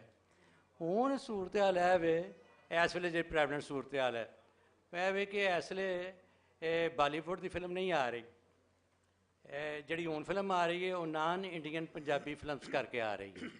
ਇੰਡੀਅਨ ਪੰਜਾਬੀ ਫਿਲਮ ਨਹੀਂ ਆਉਂਦੀ, ਇਹਨੂੰ ਟੈਕਨੀਕਲੀ ਕਹਿੰਦੇ ਨਾਨ ਇੰਡੀਅਨ ਪੰਜਾਬੀ ਫਿਲਮਸ, ਤੇ ਉਹ ਇੱਥੇ ਚੱਲ ਰਹੀ ਹੈ ਮਾਸ਼ਾਅੱਲਾ। ਤੇ ਉਹ ਇਹ ਵੇ ਕਿ ਚੂੰਕਿ ਇੱਥੇ ਵੈਕਿਊਮ ਕ੍ਰੀਏਟ ਹੋ ਗਿਆ ਸਾਡੀ ਇੰਡਸਟਰੀ ਦੇ ਵਿੱਚ, ਜਿਹੜੀ ਸਿਨੇਮਾ ਸੀ ਉਹਨੂੰ ਜ਼ਵਾਲ ਦੀ ਕਈ ਵਜੂਹਾਤ ਨੇ, ਜਿਹਦੇ ਵਿੱਚ ਨਵੇਂ ਰਾਈਟਰਸ ਦਾ ਨਾਂ ਆਉਣਾ, ਨਵੇਂ ਫਨਕਾਰਾਂ ਦਾ ਨਾਂ ਆਉਣਾ, ਪੁਰਾਣੇ ਕਿਸੇ ਪਿਟੇ ਜਿਹੇ ਸਬਜੈਕਟਸ ਨੇ ਉਹਨਾਂ 'ਤੇ ਬਾਰ-ਬਾਰ ਫਿਲਮ ਬਣਾਉਣਾ, ਫਿਰ ਖਾਲੀ ਮਸਾਲਾ ਪਾ ਦੇਣਾ, ਸਟੋਰੀ ਤੋਂ ਪਿਛਲੇ ਧਕੇਲ ਦੇਣਾ, ਨਕਲ ਗਾਣੇ ਪਾ ਦੇਣਾ। ਇਹ ਕਈ ਵਜੂਹਾਤ ਉਹਦੇ ਮੁਕਾਬਲੇ 'ਤੇ ਜਿਹੜੇ ਬਾਹਰੋਂ ਫਿਲਮਾਂ ਆਉਂਦੀਆਂ ਸਨ ਉਹਨਾਂ 'ਚ ਅੱਛੀ ਸਟੋਰੀ ਸੀ, ਅੱਛੇ ਮਤਲਬ ਹੈ ਕਿ ਉਹਨੂੰ ਟ੍ਰੀਟਮੈਂਟ ਫਿਲਮ ਨੂੰ ਅੱਛੇ ਤਰੀਕੇ ਨਾਲ ਦਿੱਤਾ ਜਾਂਦਾ ਸੀ ਔਰ ਕੋਈ ਚੀਜ਼ ਪੇਸ਼ ਕੀਤੀ ਜਾਂਦੀ ਸੀ। ਕਿਉਂਕਿ ਇੱਥੇ ਪੇਸ਼ਕਾਰਾਂ ਨੇ ਜਿਹੜੇ ਕਿ ਇੱਕ ਜਨਰੇਸ਼ਨ ਜਿਹੜੀ ਸੀ ਪਿਛਲੀ, ਉਹਨੇ ਅਗਲੀ ਜਨਰੇਸ਼ਨ ਪੈਦਾ ਨਹੀਂ ਕੀਤੀ, ਇੱਕ ਵੱਡੀ ਵਜ੍ਹਾ ਵੀ ਹੋਈ ਹੈ। ਸਾਡੇ ਬੜੇ ਵੱਡੇ ਆਰਟਿਸਟ ਸਨ, ਬੜੇ ਵੱਡੇ ਰਾਈਟਰ ਸਨ, ਮੂਸੀਕਾਰ, ਲੇਕਿਨ ਉਹਨਾਂ ਨੇ ਆਪੀ ਤੇ ਆਪਣਾ ਟਾਈਮ ਗੁਜ਼ਾਰ ਲਿਆ, ਲੇਕਿਨ ਅੱਗੋਂ ਨਵੀਂ ਪੌਦ ਨਹੀਂ ਤਿਆਰ ਕੀਤੀ। ਇੱਕ ਇਹ ਬੜਾ ਵੱਡਾ ਡਰਾਬੈਕ ਹੋਇਆ। ਦੂਜਾ ਹੈ ਕਿ ਸਿਨੇਮਾ ਜ਼ਿਆਦਾ ਕਮਰਸ਼ੀਅਲ ਹੋ ਗਿਆ। ਕਮਰਸ਼ੀਅਲ ਤੋਂ ਮੁਰਾਦ ਇਹ ਲਈ ਜਾਂਦੀ ਸੀ ਕਿ ਇਹ 'ਚ ਮਸਾਲਾ ਪਾ ਦਿਓ, ਬਾਕੀ ਚੀਜ਼ਾਂ ਰਹਿਣ ਦਿਓ। ਉਹਦੀ ਵਜ੍ਹਾ ਕਰਕੇ ਸਾਡਾ ਸਿਨੇਮਾ ਆਹਿਸਤਾ ਆਹਿਸਤਾ ਫਿਰ ਇੱਕ ਹੋਰ ਜਿਹੜਾ ਅਮਲਾ ਨੁਕਸਾਨ ਪਹੁੰਚਿਆ। ਸਾਡੇ ਦੋ ਆਰਟਿਸਟ ਸਨ ਬਹੁਤ ਵੱਡੇ, ਇੱਕ ਸੁਲਤਾਨ ਰਾਈ ਸੀ, ਉਹ ਕਤਲ ਹੋ ਗਿਆ। ਉਹ ਤੋਂ ਬਾਅਦ ਸਿਨੇਮਾ ਸਫ਼ਰ ਕੀਤਾ, ਫਿਰ ਮੈਡਮ ਨੂਰਜਹਾਂ ਦੇ ਗਾਣੇ ਚੱਲਦੇ ਸਨ। ਉਹਨਾਂ ਦੇ ਜਾਣ ਤੋਂ ਬਾਅਦ ਇਹਨਾਂ ਤੋਂ ਬਾਅਦ ਪੰਜਾਬੀ ਜ਼ਬਾਨ ਨੂੰ ਵੀ ਨੁਕਸਾਨ ਪਹੁੰਚਿਆ ਔਰ ਪੰਜਾਬੀ ਸਿਨੇਮਾ ਨੂੰ ਵੀ। ਔਰ ਬਤਦਰੀਜ ਸਿਨੇਮਾ ਆਹਿਸਤਾ ਆਹਿਸਤਾ, ਸੈयद ਨੂਰ ਸਾਹਿਬ ਨੇ ਕੁਝ ਫਿਲਮਾਂ ਬਣਾਈਆਂ ਲੇਕਿਨ ਉਹ ਵੀ ਪਿੱਛੇ ਹਟ ਗਏ। ਉਹਦਾ ਖਿਲਾਫ ਫਿਰ ਪੁਰ ਕੀਤਾ ਇੰਡੀਅਨ ਫਿਲਮਾਂ ਨੇ, ਜਿਹਨਾਂ ਨਾਨ ਇੰਡੀਅਨ ਪੰਜਾਬੀ ਫਿਲਮ ਕਹਿੰਦੇ ਆ। ਔਰ ਉਹ ਪਹਿਲਾਂ ਤਾਂ ਇੱਕਾ ਦੁੱਕਾ ਫਿਲਮ ਆ ਜਾਂਦੀ ਸੀ। ਇਸ ਲਈ ਤੁਸੀਂ ਯਕੀਨ ਮੰਨੋ ਕਿ ਲਾਹੌਰ ਦੇ ਸਿਨੇਮਿਆਂ ਦੇ ਵਿੱਚ, ਜਿੰਨੇ ਕਿ ਮਲਟੀਪਲੈਕਸ ਸਿਨੇਮਾ ਨੇ, ਤਕਰੀਬਨ 50% ਫਿਲਮਾਂ ਪੰਜਾਬੀ ਚੱਲ ਰਹੀਆਂ ਨੇ। ਕੋਈ 1% ਹਿੰਦੀ ਜਾਂ ਉਰਦੂ, ਇੰਡੀਅਨ ਤੇ ਆ ਹੀ ਨਹੀਂ ਰਹੀ, ਪਾਕਿਸਤਾਨੀ ਤੇ ਬਾਕੀ ਅੰਗਰੇਜ਼ੀ। ਔਰ ਆਡੀਅੰਸ ਵੇਖੋ ਜਾ ਕੇ, ਕਿਸੇ ਜ਼ਮਾਨੇ 'ਚ ਘੱਟ ਹੁੰਦੇ ਸਨ ਲੇਕਿਨ ਹੁਣ ਆਡੀਅੰਸ ਵੀ ਵੱਧਦੀ ਜਾ ਰਹੀ ਹੈ। ਔਰ ਉਹ 'ਚ ਇਹ ਨਹੀਂ ਕਿ ਸਾਰੇ ਬਾਬੇ ਹੀ ਨੇ ਜਾਂ ਉਧੇੜ ਮਰਦੇ ਨੇ, ਨੌਜਵਾਨ ਨਸਲ ਵੀ ਉਹਨਾਂ 'ਚ ਆ ਰਹੀ ਹੈ। ਤੇ ਸੋ ਮਸਲਾ ਇਹ ਹੈ ਕਿ ਅਸੀਂ ਇੱਥੋਂ ਦੀ ਜਿਹੜੀ ਸਿਨੇਮੇ ਦੀ ਰਿਵਾਈਵਲ ਹੈ ਉਹ ਕਿਸ ਤਰ੍ਹਾਂ ਹੋਵੇ, ਸਵਾਲ ਇਹ ਹੈ। ਚਾਹੀਦਾ ਤਾਂ ਇਹ ਸੀ ਕਿ ਜਿਹੜੀ ਪਿਕਚਰ ਉੱਥੋਂ ਆ ਰਹੀ ਹੈ ਇੰਡੀਆ ਤੋਂ, ਨਾਨ ਇੰਡੀਅਨ ਫਿਲਮ ਜਿਹੜੀ ਚੱਲ ਰਹੀ ਹੈ, ਤੇ ਉਹਨੂੰ ਵੇਖ ਕੇ ਕਿ ਉਹ ਕੀ ਪੇਸ਼ ਕਰ ਰਹੇ ਨੇ, ਸਾਡੇ ਫਿਲਮ ਸਾਜ਼ ਵੀ ਉੱਧਰ ਧਿਆਨ ਦਿੰਦੇ ਤੇ ਕੋਸ਼ਿਸ਼ ਕਰਦੇ ਕਿ ਅਸੀਂ ਵੀ ਉਸ ਟਾਈਪ ਦੀ ਫਿਲਮ ਬਣਾਈਏ। ਲੇਕਿਨ ਇੱਥੇ ਇੱਕ ਮੌਲਾ ਜੱਟ ਬਣੀ ਫਿਲਮ, ਲੀਜੈਂਡ ਆਫ ਮੌਲਾ ਜੱਟ, ਉਹ ਜੈਸੀ ਵੀ ਬਣੀ ਬਹੁਤ ਕਾਮਯਾਬ ਹੋਈ। ਚਲੋ ਉਸ ਤਰ੍ਹਾਂ ਦੀ ਬਣਾ ਦਿਓ, ਉਸ ਤਰ੍ਹਾਂ ਦੀ ਬਣ ਨਹੀਂ ਸਕਦੀ ਇਸ ਵਾਸਤੇ ਕਿ ਉਹ ਤਾਂ ਪੈਸਾ ਬੜਾ ਲੱਗਾ ਸੀ। ਉਹ ਫਿਰ ਸਾਰਾ ਖਾਮੋਸ਼ੀ ਤਾਰੀ ਹੈ ਤੇ ਲੱਗਦਾ ਨਹੀਂ ਕਿ ਅਸਾਂ ਕੁਝ ਸਿੱਖਿਆ ਕਿਧਰੋਂ, ਹਾਲਾਂਕਿ ਸਾਨੂੰ ਸਿੱਖਣਾ ਚਾਹੀਦਾ ਸੀ। ਤੇ ਹੁਣ ਮਸਲਾ ਜਿਹੜਾ ਹੈ ਵੇ ਕਿ ਅਸੀਂ ਆਪਣੀ ਇੰਡਸਟਰੀ ਨੂੰ ਕਿਸ ਤਰ੍ਹਾਂ ਰਿਵਾਈਵ ਕਰ ਸਕਦੇ ਹਾਂ। ਸਾਨੂੰ ਚਾਹੀਦਾ ਕਿ ਜਿਹੜੀ ਫਿਲਮ ਅਸੀਂ ਵੇਖ ਰਹੇ ਹਾਂ ਔਰ ਜਿਹੜੀ ਫਿਲਮ ਐਸੇ ਚੱਲ ਰਹੀ ਹੈ, ਯੂਥ 'ਚ ਵੀ ਬਹੁਤ ਪਾਪੂਲਰ ਹੈ, ਯੂਥ ਉਸ ਤੋਂ ਸਿੱਖ ਵੀ ਰਹੀ ਹੈ, ਉਸ ਟਾਈਪ ਦੀ ਫਿਲਮਾਂ ਪਾਕਿਸਤਾਨ 'ਚ ਬਣਨੀਆਂ ਚਾਹੀਦੀਆਂ ਨੇ। ਤਾਂ ਹੀ ਸਾਡੀ ਇੰਡਸਟਰੀ ਜਿਹੜੀ ਨਾ ਇੱਥੋਂ ਦੀ ਸਰਵਾਈਵ ਕਰ ਸਕਦੀ ਹੈ। ਤੇ ਉਹਦੇ 'ਚ ਇਹੀ ਹੈ ਕਿ ਰਾਈਟਰ ਜਿਹੜੇ ਨੇ ਕਹਾਣੀਆਂ ਲਿਖਣ, ਮਾਸ਼ਰਤੀ ਨਾਲ ਵਿੱਚ ਥੋੜ੍ਹਾ ਜਿਹਾ ਮਜ਼ਾ ਵੀ ਪਾਉਣ ਔਰ ਟ੍ਰੀਟਮੈਂਟ ਉਹਦੀ ਬੜੀ ਜਦੀਦ ਤਰੀਕੇ ਨਾਲ ਹੋਵੇ ਤੇ ਤਾਂ ਫਿਲਮ ਬਣਦੀ ਹੈ।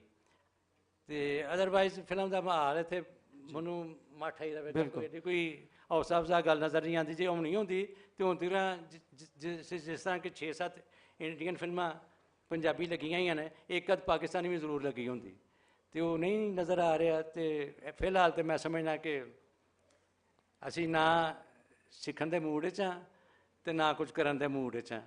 ਸਾਨੂੰ ਨਾਨ ਇੰਡੀਅਨ ਪੰਜਾਬੀ ਫਿਲਮਾਂ ਆ ਰਹੀਆਂ ਨੇ, ਵੇਖ ਰਹੇ ਹਾਂ ਤੇ ਮौज ਮਸਤੀ ਕਰ ਰਹੇ ਹਾਂ, ਬਸ ਇੰਝ ਹੀ ਲੱਗਦਾ ਪਿਆ। ਇਹ ਇੱਕ ਮਸਲਾ ਹੈ ਆ ਕਿ ਇੱਧਰਲੇ ਪੰਜਾਬ ਦੀ 12 ਕਰੋੜ ਪੰਜਾਬੀ ਬੋਲਣ ਵਾਲੀ ਆਬਾਦੀ ਹੈ ਜੀ, ਬਲਕਿ ਹੁਣ ਤਾਂ 14 ਹੋ ਗਈ ਹੋਣੀ ਆ, ਲੇਕਿਨ ਸਾਡੇ ਕੋਈ ਵੀ ਮੀਡੀਆ ਚੈਨਲ ਜਿਹੜਾ ਹੈਗਾ ਪੰਜਾਬੀ ਡਰਾਮਾ ਨਹੀਂ ਬਣਾਉਂਦਾ, ਪੰਜਾਬੀ ਸੀਰੀਜ਼ ਨਹੀਂ ਬਣਾਉਂਦਾ। ਇਹ ਸਮਝੋ ਬਾਹਰ ਆ ਕਿ ਇਤਨੀ ਬੜੀ ਮਾਰਕੀਟ ਨੂੰ ਉਹਨਾਂ ਨੇ ਕਿਵੇਂ ਨਿਗਲੈਕਟ ਕੀਤਾ ਹੋਇਆ। ਰੋਨੀ ਸਾਹਿਬ ਦੀ ਗੱਲ ਨੂੰ ਅੱਗੇ ਵਧਾਉਂਦੇ, ਇਹਨਾਂ ਨੇ ਮੋਬਾਈਲ ਦੀ ਗੱਲ ਕੀਤੀ। ਮੈਡਮ ਭੰਗੂ ਤੋਂ ਮੈਂ ਸਵਾਲ ਕਰਾਂਗਾ ਕਿ ਇੱਥੇ ਜਿੰਨੇ ਨੌਜਵਾਨ ਬੈਠੇ ਨੇ, ਬੱਚੇ ਬੈਠੇ ਨੇ, ਸਾਰਿਆਂ ਕੋਲ ਮੋਬਾਈਲ ਆ। ਪਾਕਿਸਤਾਨ 'ਚ 2 ਕਰੋੜ ਮੋਬਾਈਲ ਮਤਲਬ ਹੋਣਗੇ, ਜਿਸ 'ਚੋਂ ਬਲਕ ਜਿਹੜੀ ਹੈਗੀ ਯੂਥ ਕੋਲ ਆ। ਇਹ ਸਿਰਫ ਮੋਬਾਈਲ ਯੂਜ਼ਰ ਨਹੀਂ ਹੈਗੇ, ਇਹ ਕੰਟੈਂਟ ਕ੍ਰੀਏਟਰ ਵੀ ਨੇ। ਇਹ ਟਿਕਟੌਕ ਬਣਾ ਰਹੇ ਨੇ, ਇਹ ਰੀਲਸ ਬਣਾ ਰਹੇ ਨੇ, ਇਹ ਯੂਟਿਊਬ ਦੇ ਉੱਤੇ ਨੇ, ਔਰ ਇਹਨਾਂ 'ਚੋਂ ਹਰ ਬੰਦਾ ਜਿਹੜਾ ਹੈਗਾ ਉਹ ਆਪਣੀ ਜੇਬ ਦੇ ਵਿੱਚ 1 million 2 million 3 million dedicated subscriber ਲੈ ਕੇ ਬੈਠਾ ਵਾ। ਹੁਣ ਸਾਡਾ ਸਿਨੇਮਾ ਜਿਹੜਾ ਹੈਗਾ ਵਾ ਉਹ ਇੱਕ ਲੈਂਥੀ ਪ੍ਰੋਸੈਸ ਦੇ ਥਰੂ ਫਿਲਮ ਜਿਹੜੀ ਹੈਗੀ ਉਹ ਬਣਦੀ ਆ। ਮੁਕਾਬਲਾ ਸਾਡਾ ਇਹਨਾਂ ਦੇ ਨਾਲ ਆ, ਤੇ ਇਹਨਾਂ ਦੇ ਨਾਲ ਸਿਨੇਮਾ ਕਿਵੇਂ ਸਰਵਾਈਵ ਕਰੇਗਾ, ਕਿਹੜੀ ਦਿਸ਼ਾ ਦੇ ਵਿੱਚ ਜਿਹੜਾ ਹੈਗਾ ਉਹ ਸਿਨੇਮਾ ਜਾਏਗਾ? ਹਾਂਜੀ, ਮੈਨੂੰ ਇਹ ਲੱਗਦਾ ਹੈ ਟਿਕਟੌਕ ਸਾਡੇ ਵੀ ਚੱਲਦੀ ਸੀ, ਉਹ ਹੁਣ ਬੰਦ ਹੋ ਗਈ। ਉਹਦੇ ਵਿੱਚੋਂ ਤੁਸੀਂ ਜ਼ਿਆਦਾ ਕ੍ਰੀਏਟਿਵ ਨਹੀਂ ਹੋ ਸਕਦੇ। ਛੋਟੀਆਂ ਛੋਟੀਆਂ ਗੱਲਾਂ ਜਿਹੜੀਆਂ ਮੀਨਿੰਗਲੈਸ ਹੈ ਉੱਥੋਂ ਤੱਕ ਸੀਮਿਤ ਰਹਿ ਜਾਂਦੇ ਹੋ। ਮੈਨੂੰ ਪਤਾ ਹੈ ਕਿ ਬੱਚਿਆਂ 'ਚ ਟੈਲੈਂਟ ਬਹੁਤ ਜ਼ਿਆਦਾ ਹੈ, ਇਹਨਾਂ ਨੂੰ ਨੌਲੇਜ ਬਹੁਤ ਜ਼ਿਆਦਾ ਹੈ। ਉਹੀ ਜਿਹੜੀ ਮਲਕੀਤ ਨੇ ਕਹੀ ਸੀ ਪਹਿਲਾਂ ਗੱਲ ਕਿ ਅਸੀਂ ਇਹਨੂੰ ਯੂਜ਼ ਕਿਵੇਂ ਕਰਨਾ ਹੈ, ਉਹ ਦੂਜੇ ਪਾਸੇ ਨੂੰ ਜਾ ਰਹੇ ਹਾਂ ਅਸੀਂ। ਤੇ ਚੰਗੇ ਰਾਈਟਰ, ਚੰਗੀਆਂ ਕਹਾਣੀਆਂ ਜਦੋਂ ਬਣਦੀਆਂ ਨੇ, ਬੱਚੇ ਉਧਰ ਨੂੰ ਜੁੜਦੇ ਨੇ। ਕਿਉਂਕਿ ਮੈਨੂੰ ਇਹ ਲੱਗਦਾ ਹੈ ਕਿ ਸਾਡੇ ਉਧਰਲੇ ਪੰਜਾਬ ਨਾਲੋਂ ਇੱਥੇ ਕਲਾ ਕਿਤੇ ਜ਼ਿਆਦਾ ਹੈ, ਬਹੁਤ ਜ਼ਿਆਦਾ ਕਲਾ ਹੈ। ਅਸੀਂ ਤਾਂ ਸਗੋਂ ਇਹਨਾਂ ਨੂੰ ਦੇਖ ਦੇਖ ਕੇ ਬਹੁਤ ਕੁਝ ਸਿੱਖਿਆ। ਤੇ ਦੁੱਖ ਦੀ ਗੱਲ ਇਹ ਹੈ, ਜਿਵੇਂ ਪਹਿਲਾਂ ਗੱਲ ਕੀਤੀ ਜਾ ਰਹੀ ਹੈ ਕਿ ਜਾਂ ਸਿੱਖਣ ਸਿਖਾਉਣ ਦੇ ਮੂਡ 'ਚ ਨਹੀਂ ਅਸੀਂ, ਜਾਂ ਸਰਕਾਰਾਂ ਵੱਲੋਂ ਕੀ ਕੀਤਾ ਜਾ ਰਿਹਾ ਹੈ, ਪਰ ਇਹ ਹੰਬਲਾ ਮਾਰਨਾ ਹੀ ਪੈਣਾ। ਜਿਹੜਾ ਇਹ ਯੂਥ ਹੈ ਉਸ ਕ੍ਰੀਏਟਿਵਿਟੀ ਨੂੰ ਜਿੰਨੀ ਦੇਰ ਦੂਜੇ ਪਾਸੇ ਅਸੀਂ ਨਹੀਂ ਲੈ ਕੇ ਜਾਂਦੇ, ਜਿਹੜਾ ਸਾਡੇ ਸਿਨੇਮੇ ਦੀ ਕੁਆਲਿਟੀ ਹੈ ਉਹ ਉੱਤੇ ਨਹੀਂ ਜਾ ਸਕਦੀ। ਕਿਉਂਕਿ ਅਸੀਂ ਵੀ ਦੇਖ ਰਹੇ ਹਾਂ ਕਿ 2 ਦਿਨ ਹੋ ਗਏ ਸਾਨੂੰ ਆਇਆਂ ਨੂੰ, ਤੇ ਮੈਨੂੰ ਵੀ ਲੱਗਦਾ ਸੀ, ਮੈਨੂੰ ਪਤਾ ਨਹੀਂ ਸੀ ਕਿ ਇੱਥੇ ਟਿਕਟੌਕ ਬੈਨ ਨਹੀਂ ਹੈ, ਸਾਡੇ ਬੈਨ ਹੈ। ਤੇ ਉਹ ਸਾਨੂੰ ਇਹ ਲੱਗਦਾ ਸੀ ਕਿ ਹਰ ਬੱਚਾ ਆ ਕੇ ਸਾਨੂੰ ਪਹਿਲਾਂ ਇਹ ਕਹਿੰਦਾ ਕਿ ਤਸਵੀਰ ਬਣਾਉਣੀ ਹੈ, ਉਸ ਤੋਂ ਬਾਅਦ ਉਹ ਲਗਾਤਾਰ ਇੱਕ ਬਣਾ ਕੇ ਵੀਡੀਓ ਤੇ ਨਾਲ ਦੀ ਨਾਲ ਚੱਲ ਰਿਹਾ। ਤੇ ਕਈ ਵਾਰੀ ਅਸੀਂ ਉਹਨੂੰ ਹਾਸੇ ਮਜ਼ਾਕ 'ਚ ਬਹੁਤ ਉਲਟ ਪਾਸੇ ਨੂੰ ਲੈ ਜਾਂਦੇ ਹਾਂ। ਦੇਖੋ, ਇਹ ਮਾੜੀ ਨਹੀਂ ਹੈ ਜੇ ਅਸੀਂ ਉਹਨੂੰ ਪੋਜ਼ਿਟਿਵਲੀ ਅਸੀਂ ਕੋਈ ਚੀਜ਼ ਬਣਾਉਂਦੇ ਹਾਂ, ਅਸੀਂ ਉਸ ਰੂਪ ਦੇ ਵਿੱਚ ਫੇਸਬੁੱਕ ਤੇ ਵੀਡੀਓ ਪਾ ਦਿੰਦੇ ਹਾਂ। ਵੀਡੀਓ ਵੀ ਕਈ ਤਰੀਕਿਆਂ ਦੀਆਂ, ਬਹੁਤ ਕੁਛ ਇਹੋ ਜਿਹੀਆਂ ਵੀਡੀਓਜ਼ ਨੇ ਜਿਹੜੀਆਂ ਸਾਡਾ ਨੁਕਸਾਨ ਕਰ ਜਾਂਦੀਆਂ ਨੇ, ਪਰ ਬਹੁਤ ਕੁਛ ਇਹੋ ਜਿਹਾ ਵੀ ਹੈ। ਮੈਂ ਅੱਜ ਇਹੀ ਕਹਿਣਾ ਚਾਹੁੰਦੀ ਹਾਂ ਕਿ ਯੂਥ ਦੇ ਹੱਥਾਂ ਵਿੱਚ ਜੇ ਮੋਬਾਈਲ ਹੈ, ਜੇ ਉਹ ਉਸ ਤਰੀਕੇ ਨਾਲ ਟਿਕਟੌਕ ਬਣਾਉਂਦੇ ਨੇ, ਤਾਂ ਉਹਨਾਂ ਨੂੰ ਇਹ ਲੱਗੇ ਕਿ ਅਸੀਂ ਉਹਨੂੰ ਇੱਥੋਂ ਤੱਕ ਲਿਜਾ ਸਕਦੇ ਹਾਂ, ਸਿਨੇਮੇ ਤੱਕ। ਸਾਡੀ ਬੋਲੀ ਉਹਦੇ ਵਿੱਚ ਵਧੀਆ ਹੋਣੀ ਚਾਹੀਦੀ ਹੈ, ਪੰਜਾਬੀ ਬੋਲੀ ਦੇ ਵਿੱਚ ਜਦੋਂ ਅਸੀਂ ਕੋਈ ਵਧੀਆ ਸੁਨੇਹਾ ਦਿੰਦੇ ਹਾਂ ਤਾਂ ਬੱਚੇ ਦੋਨੇ ਪਾਸੇ ਜੁੜਦੇ ਆ।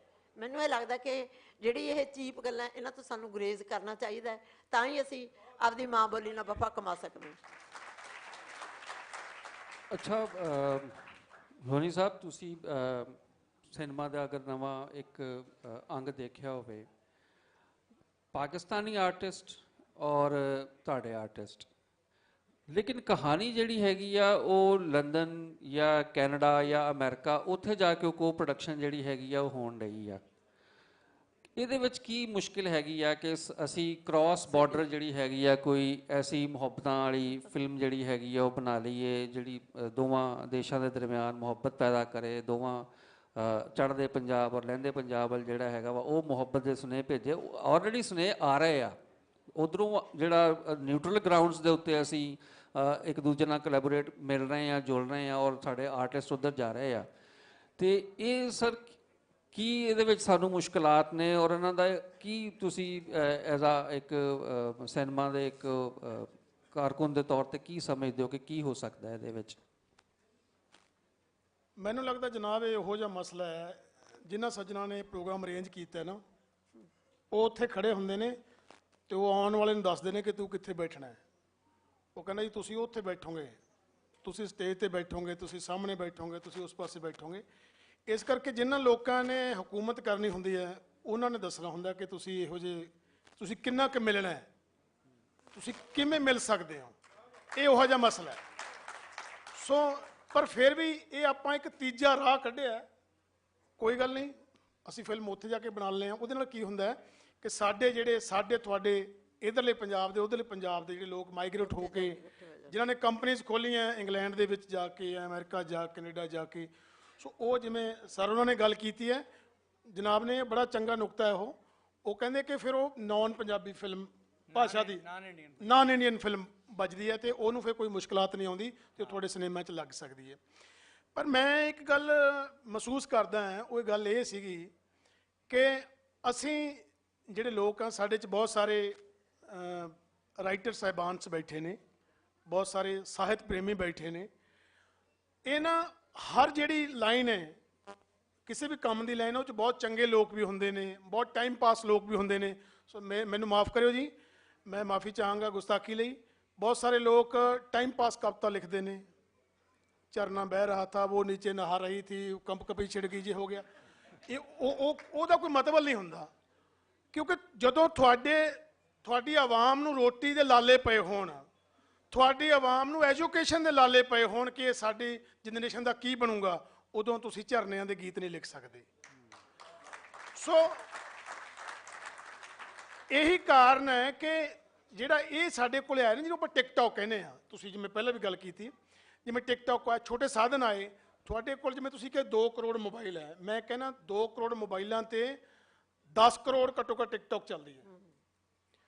ਇਹ ਨਾ ਕਾਰਪੋਰੇਟ ਹੋਰ ਕਿਹਨੂੰ ਕਹਿੰਦੇ ਨੇ, ਇੱਕ ਸਿਸਟਮ ਹੈ ਜਿਹਨੇ ਤੁਹਾਡਾ ਆਹ ਗੁਲਾਮ ਕੀਤਾ ਹੈ। ਸਿਨੇਮਾ ਕਿਉਂ ਬਣਿਆ ਸਰ? ਜਿਨ੍ਹਾਂ ਸਾਡੇ ਪੁਰਖਿਆਂ ਨੇ ਸਿਨੇਮਾ ਬਣਾਇਆ, ਜਿਹਨੇ ਸਿਨੇਮਾ ਆਜ਼ਾਦ ਕੀਤਾ। ਅਸੀਂ ਇੱਕ ਦੇਖੋ ਬੜਾ ਸੋਹਣਾ ਆਡੀਟੋਰੀਅਮ 'ਚ ਬੈਠੇ ਹਾਂ, ਇਸ ਸੰਸਥਾ ਦਾ ਬਹੁਤ ਧੰਨਵਾਦ ਹੈ, ਇਹਨਾਂ ਨੇ ਸਾਡੇ ਲਈ ਕਿੰਨੇ ਚੰਗੇ ਚੇਅਰਸ ਬਣਾਈਆਂ, ਲਾਈਟਸ ਲੱਗੀਆਂ, ਸਟੇਜ ਬਣੀ, ਤਾਂ ਕਿ ਜਿਹੜਾ ਬੰਦੇ ਦੀ ਮਨਸ਼ਾ ਹੈ ਕਿ ਅੰਦਰ ਕੀ ਹੋ ਰਿਹਾ ਹੈ, ਉਹਨੂੰ ਪਤਾ ਕਿ ਅੰਦਰ ਪੰਜਾਬੀ ਆਲਮੀ ਕਾਨਫਰੰਸ ਹੋ ਰਹੀ ਹੈ, ਮੈਂ ਉਹਦੇ ਬਾਰੇ ਵਿਚਾਰ ਸੁਣਨਾ ਹੈ, ਮੈਂ ਵਿਚਾਰ ਦੇਣਾ ਹੈ, ਮੈਂ ਜਾਣਨਾ ਹੈ, ਉਹ ਬੰਦਾ ਅੰਦਰ ਆਉਂਦਾ ਹੈ। ਨਹੀਂ ਬਾਕੀ ਬੰਦੇ ਬਾਹਰ ਤਸਵੀਰਾਂ ਬਣਾ ਰਹੇ ਨੇ, ਬਾਕੀ ਬੰਦੇ ਬਾਹਰ ਟਿਕਟੌਕ ਬਣਾ ਰਹੇ ਨੇ, ਬਾਹਰ ਬੰਦੇ ਕੋਈ ਕੇਲੇ ਖਾ ਰਿਹਾ, ਕੋਈ ਚਾਹ ਪੀ ਰਿਹਾ ਹੈ। ਸਿਨੇਮਾ ਇਸ ਲਈ ਬਣਿਆ ਸੀਗਾ ਕਿ ਇੱਕ ਹਾਲ ਹੋਵੇ, ਉਹਦੇ ਚੇਅਰ ਲੱਗੀਆਂ ਹੋਣ, ਸਾਹਮਣੇ ਪਰਦਾ ਹੋਵੇ ਤੇ ਉਹਦੀਆਂ ਸਾਰੀਆਂ ਬੱਤੀਆਂ ਬੰਦ ਹੋਣ, ਸਾਡੀ ਪੂਰੀ ਇਕਾਗਰਤਾ ਉਸ ਪਰਦੇ ਤੇ ਹੋਵੇ, ਅਸੀਂ ਉਸ ਮਾਹੌਲ ਦੇ ਵਿੱਚ ਰੰਗੇ ਜਾਈਏ। ਇਹਦੇ ਉਲਟ ਕੀ ਹੁੰਦਾ ਕਿ ਤੁਸੀਂ ਮੋਬਾਈਲ ਦੇਖ ਰਹੇ ਹੋ, ਮੋਬਾਈਲ ਤੇ ਕੁਝ ਵੀ ਚੱਲ ਰਿਹਾ, ਚਾਹੇ ਜਿੰਨੀ ਮਰਜ਼ੀ ਚੰਗੀ ਕ੍ਰਿਏਸ਼ਨ ਚੱਲ ਰਹੀ ਹੈ, ਉਧਰੋਂ ਵਾਈਫ ਕਹ ਗਿਆ, ਦੇਖਿਓ ਕੌਣ ਆਇਆ ਬਾਹਰ, ਬੈਲ ਵੱਜੀ ਹੈ, ਅੱਛਾ ਮੈਂ ਜਾਣਾ, ਕਹਿੰਦਾ ਉਹ ਵਿੱਚ ਰੱਖ ਤੇ ਫਿਰ ਚਲਾ ਗਿਆ। ਆ ਦੇਖਿਓ ਜਿਹੜਾ ਚਾਹ ਉਬਲ ਰਹੀ ਹੈ, ਤੁਹਾਡੀ ਇਕਾਗਰਤਾ ਨਹੀਂ ਹੈ। ਤੁਹਾਨੂੰ ਅਸੀਂ ਉਸ ਵਕਤ ਉਸ ਮਾਹੌਲ ਦੇ ਵਿੱਚ ਕਿਵੇਂ ਰੰਗ ਸਕਦੇ ਹਾਂ?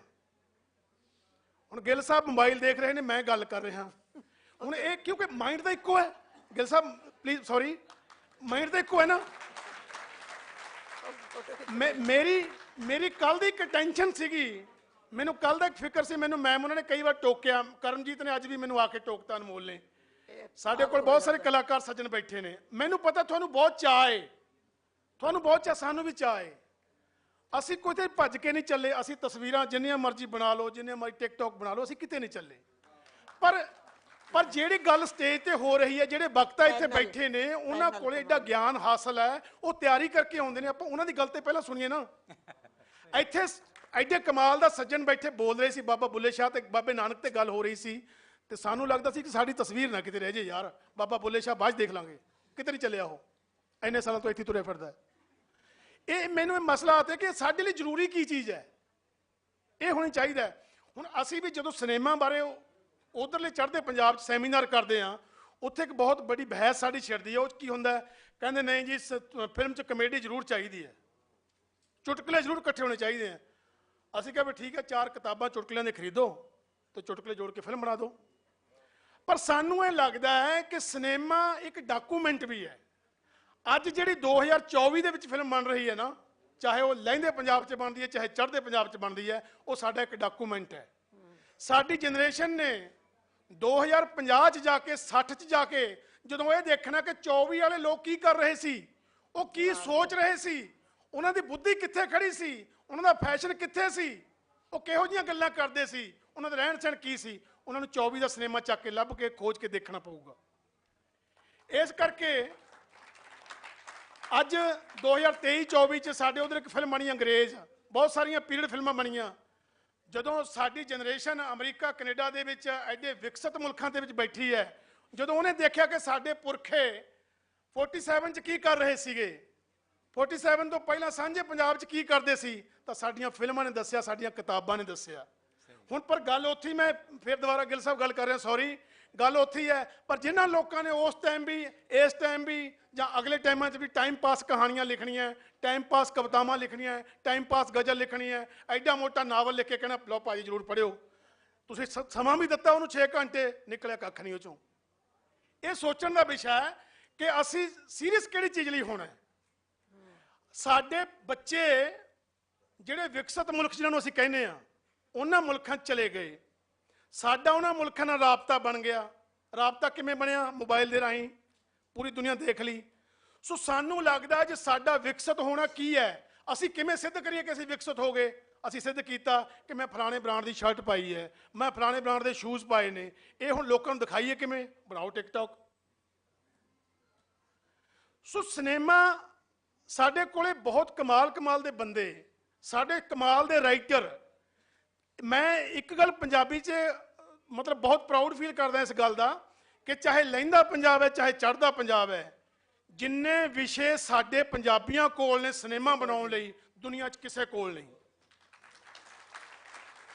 ਅੱਜ ਟੈਕਨੀਕਲ ਪੱਖੋਂ ਤੁਸੀਂ ਬੇਸ਼ੱਕ ਕਹੀ ਜਾਓ ਕਿ ਹਾਲੀਵੁੱਡ ਬਹੁਤ ਕਮਾਲ ਦੀ ਚੀਜ਼ ਹੈ, ਉਹਨਾਂ ਕੋਲ ਕੁੱਤਿਆਂ, ਜਾਨਵਰਾਂ, ਪਤੰਗਾਂ ਤੋਂ ਬਿਨਾਂ ਫਿਲਮ ਬਣਾਉਣ ਨੂੰ ਕੋਈ ਵਿਸ਼ਾ ਨਹੀਂ ਹੈ। ਆ ਤੋਤੇ ਉੜ ਗਏ, ਅਵਤਾਰ ਫਿਲਮ ਬਣਾਈ ਉਹਨਾਂ ਨੇ, ਪੂਰੇ ਵਰਲਡ ਦੀ ਕਹਿੰਦੇ ਵੱਡੀ ਫਿਲਮ ਸੀਗੀ। ਭਾਜੀ ਕੀ ਸੀ ਉਹਦੇ ਵਿੱਚ? ਸਾਡੀ ਫਿਲਮ ਹੈ, ਅਹਿਸਾਸਾਂ ਦੀ ਫਿਲਮ ਹੈ। ਜਿਹੜੀ ਤੁਸੀਂ ਬਦਲਦੇ ਦੌਰ ਦੀ ਜਿਹੜੀ ਆਪਾਂ ਗੱਲ ਕਰ ਰਹੇ ਹਾਂ, ਜਦੋਂ ਮੈਂ ਸਿਨੇਮੇ ਦੇਖਣਾ ਸ਼ੁਰੂ ਕੀਤਾ, ਸਕੂਲਾਂ 'ਚੋਂ ਭੱਜ ਕੇ ਬੰਕ ਮਾਰ ਕੇ ਸਿਨੇਮਾ ਦੇਖਿਆ, ਕਾਲਜਾਂ 'ਚੋਂ ਭੱਜ ਕੇ ਸਿਨੇਮਾ ਦੇਖਿਆ। ਸਿਨੇਮਾ ਉਦੋਂ ਕੀ ਸੀਗਾ? ਅਸੀਂ ਕਿਉਂ ਬੈਠੇ ਸਿਨੇਮੇ ਤੇ ਇਸ ਲਈ ਗੱਲ ਕਰ ਰਹੇ ਹਾਂ। ਉਦੋਂ ਸਿਨੇਮਾ ਸੀਗਾ ਇੱਕ ਮੁੰਡਾ ਤੇ ਇੱਕ ਕੁੜੀ ਹੈ, ਦੋਨਾਂ ਨੇ ਆਪਸ 'ਚ ਪਿਆਰ ਕੀਤਾ, ਉਹਦੇ ਪੇਰੈਂਟਸ ਮਾਪੇ ਨਹੀਂ ਮੰਨੇ, ਇਹਦੇ ਵਾਲਿਦ ਨਹੀਂ ਮੰਨੇ, ਇਹਦੇ ਪੇਰੈਂਟਸ ਨਹੀਂ ਮੰਨੇ, ਅੱਬਾ ਹਜ਼ੂਰ ਨੇ ਨਾ ਕਰ ਦਿੱਤੀ ਤੇ ਬੜਾ 3 ਘੰਟੇ ਝਗੜਾ ਹੋਇਆ। ਅਖੀਰ ਨੂੰ ਕਿਸੇ ਇਹੋ ਜਿਹਾ ਪੁਆਇੰਟ ਆਇਆ, ਇਕੱਠੇ ਹੋ ਗਏ ਤੇ ਮੁੰਡੇ ਕੁੜੀ ਦਾ ਹੱਥ ਵਿੱਚ ਹੱਥ ਫੜਾਇਆ ਤੇ ਫਿਲਮ ਦੇ ਉੱਤੇ ਲਿਖਿਆ ਗਿਆ ਦੀ ਐਂਡ। ਇਹ ਗੱਲ ਸਾਡੇ, ਕਿਉਂਕਿ ਅਸੀਂ ਲਿਟਰੇਚਰ ਦੇ ਸਟੂਡੈਂਟ ਸੀਗੇ, ਲਿਟਰੇਚਰ ਨਾਲ ਵਾਹ ਵਾਸਤਾ ਸੀਗਾ, ਸਾਡੇ ਦਿਮਾਗਾਂ 'ਚ ਇਹ ਗੱਲ ਬਹੁਤ ਬੁਰੀ ਤਰ੍ਹਾਂ ਸਾਨੂੰ ਖਟਕ ਰਹੀ ਸੀ ਕਿ ਇੱਥੇ ਦੀ ਐਂਡ ਕਿਉਂ ਹੋਇਆ। ਕਿਉਂਕਿ ਜਦੋਂ ਤੱਕ ਬੱਚੇ ਪੜ੍ਹਦੇ ਨੇ, ਸਕੂਲਾਂ, ਕਾਲਜਾਂ, ਯੂਨੀਵਰਸਿਟੀਆਂ ਜਾਂਦੇ ਨੇ, ਪੇਰੈਂਟਸ ਨੇ ਖਰਚਾ ਦੇਣਾ ਹੁੰਦਾ, ਕੁੜੀ ਨੂੰ ਵੀ ਮੁੰਡੇ ਨੂੰ ਵੀ। ਉਦੋਂ ਜਿੱਥੇ ਮਰਜੀ ਕਾਫੀ ਹਾਊਸ ਚਾਹ ਪੀਓ, ਜਿੱਥੇ ਮਰਜੀ ਘੁੰਮੋ, ਸਿਨੇਮਾ ਦੇਖੋ, ਕੋਈ ਮਤਲਬ ਹੀ ਨਹੀਂ। ਪ੍ਰੋਬਲਮ ਤਾਂ ਆ ਹੱਥ ਫੜਨ ਤੋਂ ਬਾਅਦ ਸ਼ੁਰੂ ਹੁੰਦੀ ਹੈ ਤੇ ਸਿਨੇਮਾ ਖਤਮ ਹੋ ਗਿਆ। ਸਿਨੇਮਾ ਇਸ ਚੀਜ਼ ਤੇ ਬਣਨਾ ਚਾਹੀਦਾ ਸੀਗਾ ਕਿ ਇਹਨਾਂ ਨੇ ਆਪਣੀ ਜ਼ਿੰਦਗੀ ਦਾ ਫੈਸਲਾ ਲਿਆ ਤੇ ਉਹਨੂੰ ਫਿਰ ਨਿਭਾਇਆ ਕਿਵੇਂ। 10 ਦਿਨ ਕੀ, 4 ਦਿਨ ਕੀ ਚਾਂਦਨੀ ਤੋਂ ਬਾਅਦ ਫਿਰ ਕੀ ਹੋਇਆ ਵੀ ਹੁਣ ਪਤਾ ਲੱਗਿਆ ਆਟਾ ਦਾਲ ਕੀ ਪਾਏ। ਸਾਨੂੰ ਲੱਗਦਾ ਕਿ ਸਿਨੇਮਾ ਉਹ ਤੇ ਬਣਨਾ ਚਾਹੀਦਾ ਸੀਗਾ। ਮੈਂ ਸਾਡੇ ਉਧਰਲੇ ਹਿੰਦੁਸਤਾਨ ਦੇ ਵਿੱਚ ਕਹਿੰਦੇ ਬੰਬਈ ਸਾਡਾ ਬਹੁਤ ਵੱਡਾ ਮੱਕਾ ਮਦੀਨਾ, ਸਾਨੂੰ ਕਹਿੰਦੇ ਇਸ ਲਾਈਨ ਦਾ। ਮੈਂ ਉੱਥੇ 12-14 ਸਾਲ ਰਿਹਾ। ਸੋ ਸਾਡੀ ਤਾਂ, ਅਸੀਂ ਲਿਟਰੇਚਰ 'ਚੋਂ ਆਏ ਸੀਗੇ, ਰੰਗਮੰਚ ਵਿੱਚੋਂ ਆਏ ਸੀਗੇ। ਰੰਗਮੰਚ ਵੀ ਉਹ ਕੀਤਾ, ਸ਼ਾਇਦ ਤੁਸੀਂ ਬਹੁਤ ਸਾਰੇ ਇੱਧਰਲੇ ਪੰਜਾਬ ਵਾਲੇ ਨਾਂ ਸੁਣਿਆ ਹੋਵੇ, ਭਾਜੀ ਗੁਰਸ਼ਰਨ ਸਿੰਘ, ਜਿਨ੍ਹਾਂ ਨੂੰ ਲੋਕ ਭਾਈ ਮੰਨਾ ਸਿੰਘ ਦੇ ਨਾਲ ਜਾਣਦੇ ਸੀਗੇ।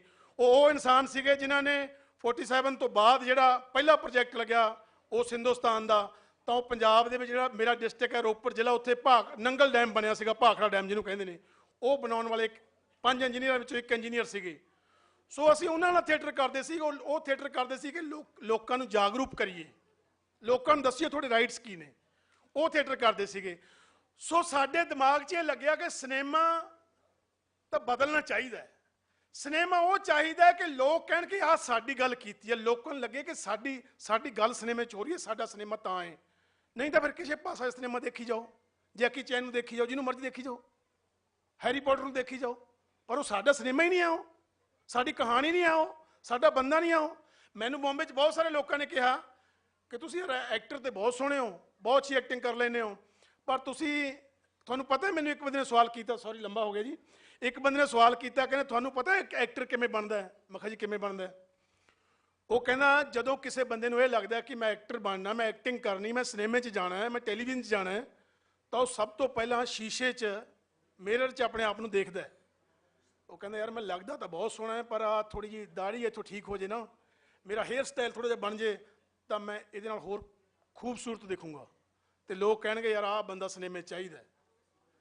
ਮੈਨੂੰ ਕਹਿੰਦਾ ਤੂੰ ਜਦੋਂ ਸ਼ੀਸ਼ਾ ਦੇਖਿਆ ਹੋਊਗਾ, ਤੂੰ ਜਿਵੇਂ ਘਰੇ ਬੈਠਾ ਸੀ ਉਵੇਂ ਉੱਠ ਕੇ ਆ ਗਿਆ, ਨਾ ਤੂੰ ਪੱਗ ਲਾਹੀ, ਨਾ ਤੂੰ ਦਾੜੀ ਕਲੀਨ ਸ਼ੇਵ ਹੋਇਆ, ਨਾ ਇਹਦੋਂ ਥੋੜੀ ਸੈਟਿੰਗ ਵੈਟਿੰਗ ਵੀ ਨਹੀਂ ਕੀਤੀ, ਐਵੇਂ ਉੱਠ ਕੇ ਆ ਗਿਆ। ਤੇ ਮੇਰਾ ਉਸ ਬੰਦੇ ਨੂੰ ਜਵਾਬ ਸੀ, ਮੈਂ ਕਿਹਾ ਜੀ ਤੁਸੀਂ ਆਪਣੀ ਜਗ੍ਹਾ ਬਿਲਕੁਲ ਸਹੀ ਹੋ, ਪਰ ਸਾਡੇ ਪੰਜਾਬ ਦਾ ਇੱਕ ਸ਼ਾਇਰ ਹੈ ਮਰਹੂਮ ਸ਼ਾਇਰ ਸੁਰਜੀਤ ਪਾਤਰ ਜੀ, ਮੈਂ ਕਿਹਾ ਉਹਦੀਆਂ ਲਾਈਨਾਂ ਨੇ ਜੀ ਕਿ ਮੈਂ ਰਾਹਾਂ ਤੇ ਨਹੀਂ ਤੁਰਦਾ, ਮੈਂ ਤੁਰਦਾ ਤਾਂ ਰਾਹ ਬਣ ਜਾਂਦੇ ਨੇ। ਮੈਂ ਕਿਹਾ ਉਹ ਸਿਨੇਮਾ ਜਿਹੜਾ ਤੁਸੀਂ ਹੁਣ ਤੱਕ ਦਿਖਾਉਂਦੇ ਆਏ ਹੋ ਨਾ, ਵੀ ਬੜੇ ਚਿਕਨੇ ਚੋਪੜੇ ਬੰਦੇ ਵੀ ਆ ਸਟਾਈਲ 'ਚ ਬੰਦਾ ਐਂ ਖੜਾ ਹੈ, ਉਹ ਬਾਈਕ ਤੇ ਲੱਤ ਰੱਖੀ ਖੜਾ ਹੈ, ਉਹ ਬਹੁਤ ਦੇਖ ਲਿਆ ਲੋਕਾਂ ਨੇ। ਸਾਨੂੰ ਲੱਗਦਾ ਕਿ ਸਮਾਂ ਉਹ ਆਉਣਾ ਹੈ ਕਿ ਜਿਹੜੇ ਕਲਚਰ 'ਚ ਅਸੀਂ ਜਿਉਂਦੇ ਆ, ਰਹਿੰਦੇ ਆ, ਉਹੋ ਜਿਹੀਆਂ ਫਿਲਮਾਂ ਬਣਨੀਆਂ ਨੇ, ਤੇ ਉਸ ਕਲਚਰ 'ਚ ਸਾਡੇ ਵਰਗੇ ਲੋਕ ਨੇ, ਕਿਸੇ ਦਾ ਫਾਦਰ ਹੈ, ਕਿਸੇ ਦਾ ਚਾਚਾ ਤਾਇਆ, ਕੋਈ ਪਿੰਡ ਦਾ ਸਰਪੰਚ ਹੈ, ਕੋਈ ਥਾਣੇਦਾਰ ਹੈ, ਇਸ ਕਰਕੇ ਫਿਰ ਸਾਡੇ ਵਰਗੇ ਬੰਦੇ ਚਾਹੀਦੇ ਹੋਣਗੇ। ਅਸੀਂ ਸਿਨੇਮਾ ਬਦਲਣ ਆਏ ਆ, ਸੋ ਅਸੀਂ ਥੋੜਾ ਜਿਹਾ ਪ੍ਰਾਊਡ ਫੀਲ ਕਰਦੇ ਹਾਂ ਕਿ ਇਸ ਸਿਨੇਮਾ ਬਦਲਣ ਦੀ ਕੋਸ਼ਿਸ਼ ਕੀਤੀ। ਸਾਡੀ ਉਹ ਪਹਿਲੀ ਫਿਲਮ ਜਿਹਦੇ ਵਿੱਚ ਲਈ ਅਸੀਂ ਕੋਸ਼ਿਸ਼ ਕਰਕੇ ਇੱਕ ਕਹਾਣੀ ਕਿਸੇ ਬੰਦੇ ਨੇ ਮੈਨੂੰ ਰਾਈਟਰ ਨੇ ਸੁਣਾਈ, ਉਹ ਬੰਬੇ ਰਹਿੰਦਾ ਸੀ, ਪੰਜਾਬ ਸਾਡੇ ਉਧਰਲੇ ਪੰਜਾਬ ਦਾ ਮੁੰਡਾ ਸੀਗਾ, ਉਹ ਕਹਿੰਦਾ ਭਾਜੀ ਕਹਾਣੀ ਲਿਖੀ ਯਾਰ ਕੀ ਕਰੀਏ? ਮੈਂ ਕਿਹਾ ਅਸਲੀ ਸਿਨੇਮਾ ਇਹ ਹੈ, ਤੂੰ ਪ੍ਰਾਊਡ ਫੀਲ ਕਰੀ ਮੈਂ ਸਿਨੇਮਾ ਲਿਖਿਆ ਹੈ। ਤੇ 2.5 ਸਾਲ ਬਾਅਦ ਉਹ ਮੇਰੇ ਕੋਲ ਦੁਬਾਰੇ ਆਇਆ, ਅਸੀਂ ਕਈ ਬੰਦਿਆਂ ਨੂੰ ਸੁਣਾਈ, ਉਹ ਕਹਿੰਦਾ ਕੀ ਕਿੰਨਾ ਕੁ ਚਿਰ ਪ੍ਰਾਊਡ ਫੀਲ ਕਰੀ ਜਾਵਾਂ, ਇਹਨੂੰ ਕੋਈ ਯਾਰ ਬਣਾਉਂਦਾ ਤੇ ਹੈ ਨਹੀਂ, ਹਰੇਕ ਬੰਦਾ ਕਹਿੰਦਾ ਕੀ ਹੈ ਇਹ। ਮੈਂ ਕਿਹਾ ਨਹੀਂ ਯਾਰ ਮੈਂ ਵੀ ਤੇਰੇ ਨਾਲ ਚੱਲਦਾ। ਅਸੀਂ ਕੁਛ ਇਕੱਠਿਆਂ ਨੇ ਸਪੈਂਡ ਕੀਤਾ ਸਮਾਂ। ਉਹ ਸਾਡੀ ਇੱਕ ਫਿਲਮ ਆਈ ਸੀ, ਸ਼ਾਇਦ ਥੋੜੇ ਜੋ ਕੁਝ ਲੋਕਾਂ ਨੇ ਦੇਖੀ ਹੋਵੇ, ਉਹ ਫਿਲਮ ਦਾ ਨਾਮ ਸੀ ਰੱਬ ਦਾ ਰੇਡੀਓ। ਉਹ ਫਿਲਮ ਇੱਕ ਨਣਦ ਤੇ ਭਰਜਾਈ ਦੇ ਰਿਸ਼ਤੇ ਦੀ ਕਹਾਣੀ ਸੀਗੀ, ਜਿਹਦੇ ਕੋਲ ਲੈ ਕੇ ਜਾਈਏ ਉਹ ਕਹਿੰਦੇ ਯਾਰ ਕੀ ਨਣਦ ਭਰਜਾਈ ਕੀ ਕਰੀਏ ਇਹਨਾਂ ਦਾ, ਕੋਈ ਹੀਰੋ ਲੈ ਕੇ ਆਓ। ਪਰ ਜਿੱਦਣ ਉਹ ਫਿਲਮ ਲੱਗੀ, ਉਹ ਬਹੁਤ ਵੱਡੇ ਸਟਾਰ ਨਹੀਂ ਸੀ ਉਦੋਂ ਉਸ ਫਿਲਮ 'ਚ, ਬਾਅਦ 'ਚ ਮਤਲਬ ਸਾਰੇ ਲੋਕ ਸਟਾਰ ਬਣ ਗਏ ਉਸ ਫਿਲਮ ਵਾਲੇ। ਸੋ ਮੈਨੂੰ ਕਹਿੰਦਾ ਵੀ ਤੂੰ ਕਿਹੜਾ ਰੋਲ ਕਰਨਾ ਹੈ? ਮੈਂ ਕਿਹਾ ਜਿਹੜਾ ਸਭ ਤੋਂ ਛੋਟਾ ਰੋਲ ਉਹ ਕਰ ਲਊਂਗਾ ਯਾਰ, ਸਾਡੇ ਲਈ ਤਾਂ ਸਿਨੇਮਾ ਬਦਲਣਾ ਚਾਹੀਦਾ ਹੈ। ਮੈਡਮ ਹੋਰਾਂ ਨੇ ਗੱਲ ਕੀਤੀ ਹਰਜੀਤਾ ਫਿਲਮ ਦੀ, ਇੱਕ ਬਹੁਤ ਗਰੀਬ ਘਰ ਦਾ ਮੁੰਡਾ, ਜਿਵੇਂ ਤੁਸੀਂ ਭਾਜੀ ਬੱਚਿਆਂ ਦੀ ਗੱਲ ਕੀਤੀ ਸੀਗੀ, ਉਹ ਬੱਚਿਆਂ ਵਾਲੀ ਫਿਲਮ ਸੀ। ਗਰੀਬ ਘਰ ਦਾ ਮੁੰਡਾ ਜਿਹੜੀ ਜੂਨੀਅਰ ਹਾਕੀ ਆਪਾਂ ਕਹਿੰਦੇ ਆ, ਛੋਟੇ ਬੱਚਿਆਂ ਦੀ ਹਾਕੀ ਹੈ, ਤੇ ਉਹ ਦਿਹਾੜੀਦਾਰਾਂ ਦਾ ਮੁੰਡਾ ਸੀਗਾ। ਉਹਦਾ ਪਿਓ ਦਿਹਾੜੀ ਕਰਦਾ, ਟਰੱਕ ਚਲਾਉਂਦਾ, ਤਾਂ ਸ਼ਾਮ ਨੂੰ ਰੋਟੀ ਚੁੱਲ੍ਹਾ ਬਲਦਾ, ਤਾਂ ਉਹ ਮੁੰਡਾ ਹਾਕੀ ਦਾ ਪੈਸ਼ਨ ਸੀਗਾ ਤੇ ਉਹਨੇ ਵਰਲਡ ਕੱਪ ਜਿੱਤਿਆ ਹਾਕੀ ਦਾ ਜਾ ਕੇ, ਅਸੀਂ ਉਹ ਤੇ ਫਿਲਮ ਬਣਾਈ। ਸੋ ਮੈਂ ਕਹਿੰਦਾ ਸਿਨੇਮਾ ਸਾਨੂੰ ਦੱਸ ਸਕਦਾ ਹੈ ਕਿ ਸਾਡੇ ਉਹ ਕਿਹੜੇ ਲੋਕ ਸੀ ਜਿਨ੍ਹਾਂ ਨੇ ਆਪਣੀਆਂ ਤਕਦੀਰਾਂ ਬਦਲੀਆਂ, ਜਿਨ੍ਹਾਂ ਨੇ ਆਪਣੀ ਮਿਹਨਤ ਨਾਲ ਤਕਦੀਰਾਂ ਬਦਲੀਆਂ, ਜਿਨ੍ਹਾਂ ਨੇ ਇਹ ਦੱਸਿਆ ਲੋਕਾਂ ਨੂੰ ਕਿ ਅਸੀਂ ਧਰਤੀ ਤੇ ਇੱਕ ਵਾਰ ਆਏ ਹਾਂ ਤੇ ਧਰਤੀ ਤੇ ਝੰਡਾ ਗੱਡ ਕੇ ਜਾਣਾ ਹੈ, ਅਸੀਂ ਨਿਸ਼ਾਨ ਛੱਡ ਕੇ ਜਾਣਾ ਹੈ। ਅਸੀਂ ਉਹਨਾਂ ਦੀ ਬਾਇਓਪਿਕ ਤੇ ਕਿਉਂ ਨਹੀਂ ਫਿਲਮ ਬਣਾਉਂਦੇ? ਇਹ ਅੱਜ ਸਾਡੇ ਕੋਲੇ ਲਿਟਰੇਚਰ ਤੋਂ ਦੂਰ ਟੁੱਟਣਾ ਇੱਕ ਸਭ ਤੋਂ ਵੱਡਾ ਪ੍ਰੋਬਲਮ ਹੈ ਸਾਡਾ, ਕਿ ਇਸ ਕਰਕੇ ਸਾਨੂੰ ਲੱਗੀ ਜਾਂਦਾ ਕੀ ਬਣਾਈਏ। ਤੁਸੀਂ ਤਾਂ ਸ਼ੁਰੂ ਕਰ ਲਓ, ਸਾਡੇ ਕੋਲ 100 ਸਾਲ ਚੀਜ਼ਾਂ ਨਹੀਂ ਮੁੱਕ ਸਕਦੀਆਂ, 100 ਸਾਲ ਸਬਜੈਕਟ ਨਹੀਂ ਮੁੱਕ ਸਕਦੇ, ਸਾਡੇ ਕੋਲ ਇਹੋ ਜਿਹਾ ਸਿਨੇਮਾ ਬਣਨਾ। ਸੌਰੀ ਮੈਂ ਗੱਲਾਂ ਤਾਂ ਬਹੁਤ ਕਰ ਸਕਦਾ, ਪਰ ਮੈਂ ਮਾਫੀ ਚਾਹੁੰਦਾ, ਦੂਜੇ ਬੰਦੇ ਨੇ ਭੁੱਲਣਾ। Thank you very much.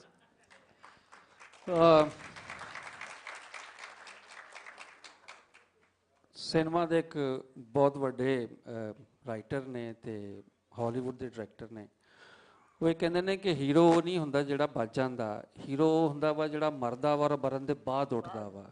ਠੀਕ ਹੈ, ਤੇ ਪੰਜਾਬ ਜਿਹੜਾ ਹੈਗਾ ਵਾ, ਤੁਸੀਂ ਅਗਰ ਇਹਨੂੰ ਸਦੀਆਂ ਤੋਂ ਦੇਖਦੇ ਆਓ, ਜਿਵੇਂ ਹਮਲਾਵਰ ਆਏ, ਪਾਰਟੀਸ਼ਨ ਹੋਈ, ਇਹ ਮਰਿਆ, ਮਰਨ ਦੇ ਬਾਅਦ ਫਿਰ ਦੁਬਾਰਾ ਆਪਣੀ ਰਾਖ ਤੋਂ ਜਨਮ ਲੈ ਕੇ ਪੰਜਾਬ ਜਿਹੜਾ ਹੈਗਾ ਉਹ ਵਾਪਸ ਉੱਠਦਾ ਵਾ। ਤੇ ਇਹਨੂੰ ਕਨਕਲੂਡ ਕਰਦੇ ਹਾਂ ਜਟਾਲਾ ਸਾਹਿਬ, ਮੈਂ ਸਿਰਫ ਹੁਣ ਤੁਹਾਡੇ ਕਨਕਲੂਡਿੰਗ ਰਿਮਾਰਕਸ ਲਵਾਂਗਾ ਤੁਹਾਡੇ, ਫਿਰ ਮੈਡਮ ਦੇ ਤੇ ਫਿਰ ਭਾਜੀ ਦੇ, ਤੇ ਉਹਦੇ ਬਾਅਦ ਇਹਨੂੰ ਕਨਕਲੂਡ ਕਰਾਂਗੇ। ਕੀ ਤੁਸੀਂ ਕਨਕਲੂਡਿੰਗ ਰਿਮਾਰਕਸ ਦਓਗੇ? ਯੂਥ ਬੈਠੀ ਆ, ਤੁਸੀਂ ਕੀ ਮੈਸੇਜ ਦੇਣਾ ਚਾਹੁੰਦੇ ਹੋ ਯੂਥ ਨੂੰ? ਕਿਉਂਕਿ ਹੁਣ ਅੱਗੇ ਸਿਨੇਮਾ ਇਹਨਾਂ ਨੇ ਬਣਾਉਣਾ ਵਾ, ਔਰ ਇਹਨਾਂ ਨੇ ਬਹੁਤ ਅੱਛਾ ਸਿਨੇਮਾ ਬਣਾਉਣਾ ਵਾ, ਇਹਨਾਂ ਨੇ ਆਪਣੇ ਮੌਜ਼ੂਆਤ ਨੂੰ ਲੈ ਕੇ ਚੱਲਣਾ ਵਾ, ਆਪਣੀਆਂ ਕਹਾਣੀਆਂ ਨੂੰ, ਆਪਣੀਆਂ ਭਾਵਨਾਵਾਂ ਨੂੰ ਲੈ ਕੇ ਚੱਲਣਾ ਵਾ। ਕੀ ਤੁਹਾਡਾ ਮੈਸੇਜ ਹੋਏਗਾ ਸਰ? ਹਾਂਜੀ, ਮੇਰਾ ਮੈਸੇਜ ਤਾਂ ਇਹੀ ਹੈ ਕਿ ਸਿਨੇਮਾ ਜਿਹੜਾ ਨਾ, ਔਰ ਸਿਨੇਮੇ ਦੇ ਵਿੱਚ ਮਤਲਬ ਜੋ ਕਹਾਣੀ ਔਰ ਜਿਸ ਤਰੀਕੇ ਨਾਲ ਪੇਸ਼ ਕੀਤਾ ਜਾਂਦਾ, ਉਹ ਮਸਾਇਲ ਹੀ ਹੋਣੇ ਚਾਹੀਦੇ ਨੇ ਜਿਹੜੇ ਕਿ ਸਾਡੇ ਰੋਜ਼ਮਰਾ ਦੇ ਮਸਾਇਲ ਨੇ।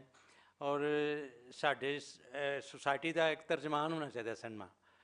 ਤੇ ਇਹ ਖਿਆਲੀ ਗੱਲਾਂ ਔਰ ਜਿਹੜੀਆਂ ਕਿ 40-50 ਸਾਲ ਪਹਿਲਾਂ ਇਹ ਕਹਿ ਰਹੇ ਸਨ ਕਿ ਕੁੜੀ ਮੁੰਡੇ ਦੀ ਕਹਾਣੀ, ਉਹ ਤਾਂ ਹਰ ਖਤਮ ਹੋ ਗਈ।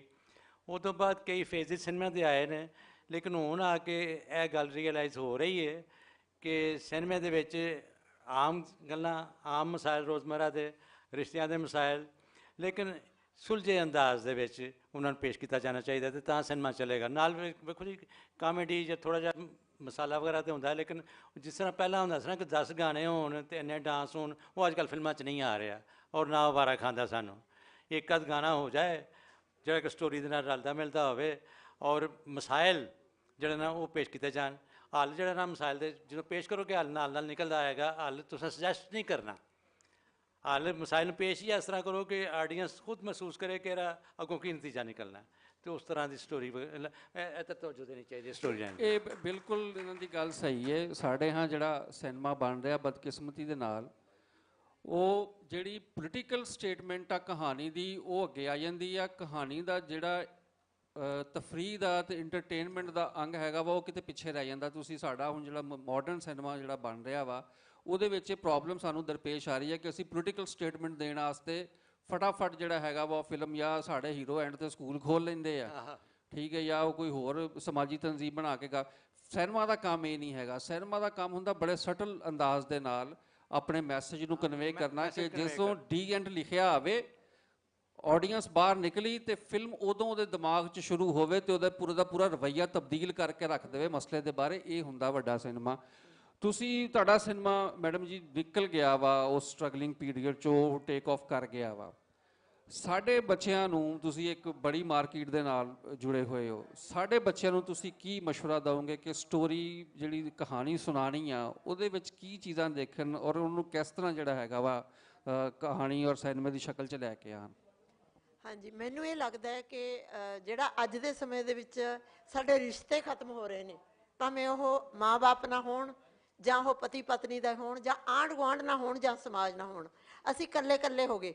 ਅਤੇ ਮੈਨੂੰ ਇਹ ਲੱਗਦਾ ਹੈ ਕਿ ਯੂਥ ਨੂੰ ਉਹਨਾਂ ਫਿਲਮਾਂ ਦੇਖ ਕੇ, ਜਿਵੇਂ ਮੋਬਾਈਲ ਦੇ ਉੱਤੇ ਉਹ ਜੋ ਸੋਸ਼ਲ ਮੀਡੀਆ ਵਰਤ ਰਹੇ ਨੇ, ਤਾਂ ਉਹਦਾ ਰਿਵਿਊ ਕਰਕੇ ਸੱਚੇ ਦਿਲੋਂ ਉਹ ਰਿਵਿਊ ਲਿਖਣੇ ਚਾਹੀਦੇ ਹੈ।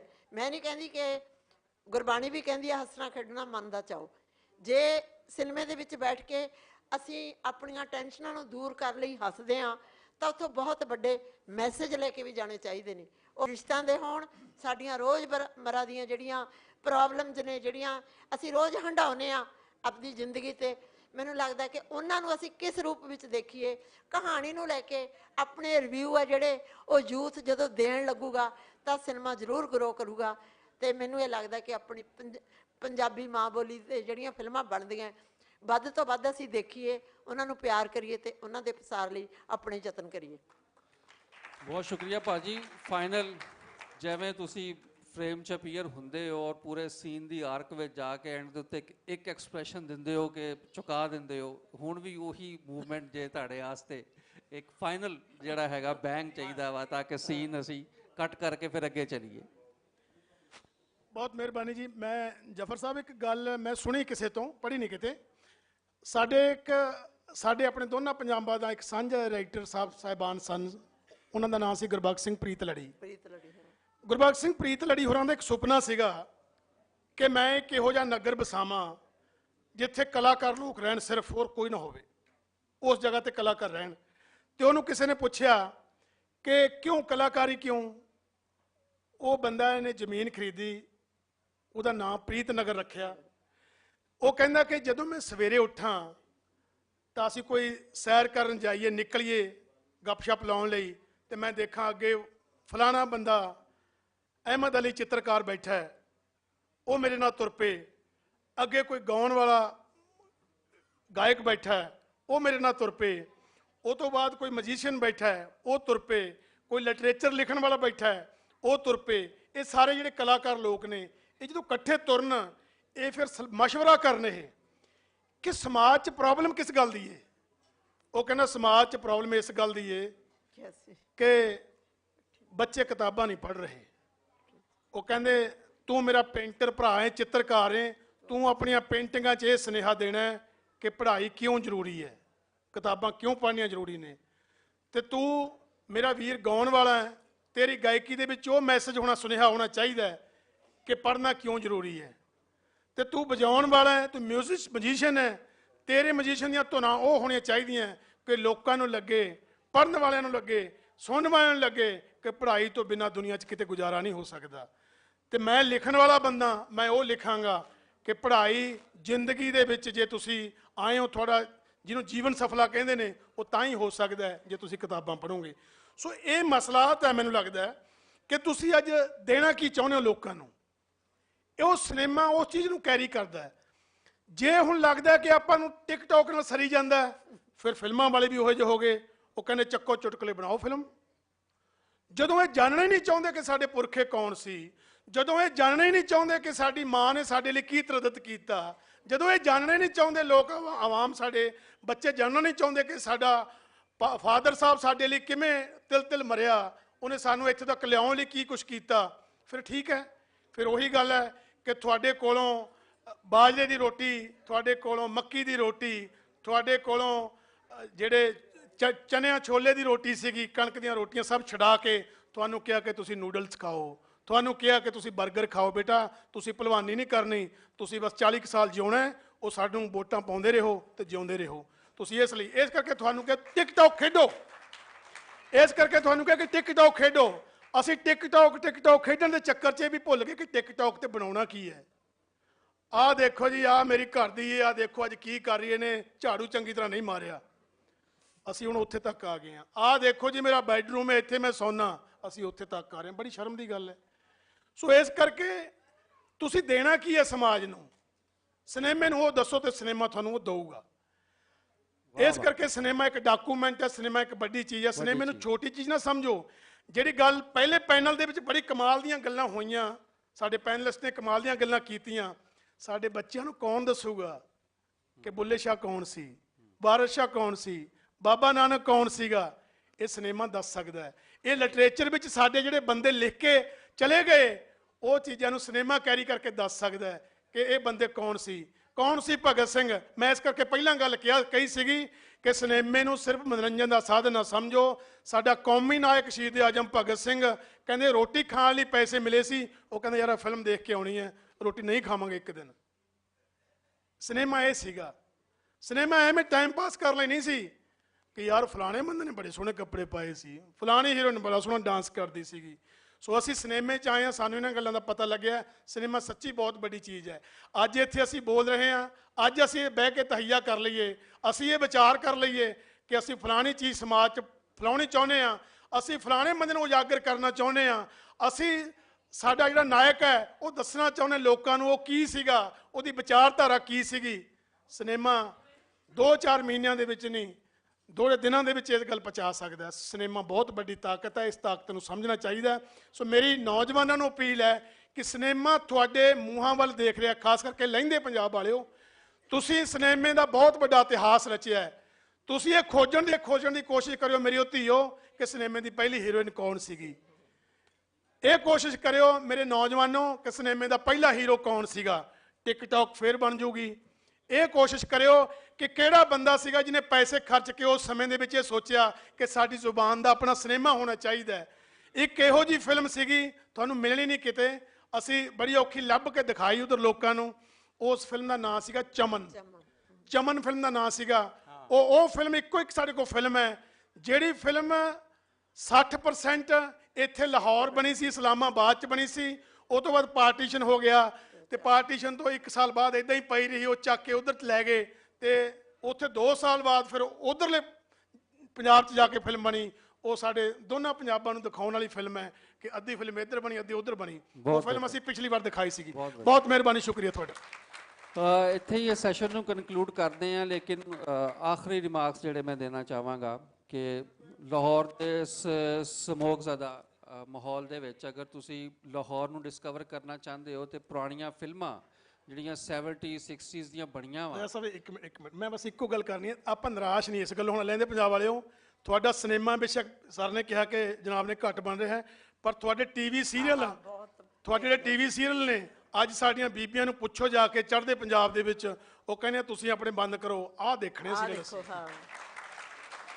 ਮੈਂ ਪਹਿਲਾਂ ਤਾਂ ਹੀ ਕਿਹਾ ਸੀ। ਤੇ ਤੁਸੀਂ ਉਹ ਪੁਰਾਣੀਆਂ ਫਿਲਮਾਂ ਅਗਰ ਦੇਖੋ ਤੇ ਤੁਹਾਨੂੰ ਨਜ਼ਰ ਆਏਗਾ ਕਿ ਉਸ ਦੌਰ ਦਾ ਲਾਹੌਰ 60 70s ਦਾ ਕੀ ਸੀਗਾ, ਜੰਗਲ ਕਿੰਨੇ ਸੀਗੇ, ਇੱਥੇ ਬੇਲੇ ਕਿੰਨੇ ਸੀਗੇ, ਤੇ ਹੁਣ ਜਿਹੜਾ ਹੈਗਾ ਵਾ ਸੂਰਤ-ਏ-ਹਾਲ ਇੱਕ ਕੰਕਰੀਟ ਦਾ ਜੰਗਲ ਜਿਹੜਾ ਹੈਗਾ ਵਾ ਉਹ ਖੜਾ ਹੋ ਗਿਆ।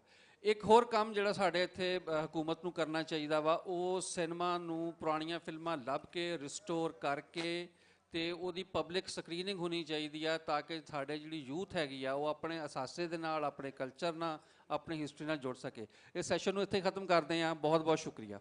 ਬਹੁਤ ਮਿਹਰਬਾਨੀ। ਬਹੁਤ ਅੱਛਾ ਜੀ, ਬਹੁਤ ਅੱਛਾ ਨਾ, ਵੈਰੀ ਗੁੱਡ।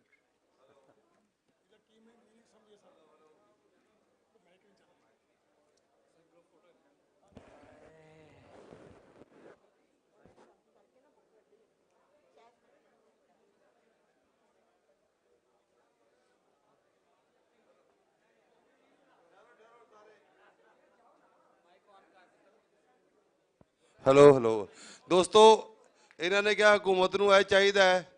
ਹਕੂਮਤ ਹੁਣ ਸਾਡੇ ਵਿਹੜੇ 'ਚ ਆ ਗਈ ਹੈ।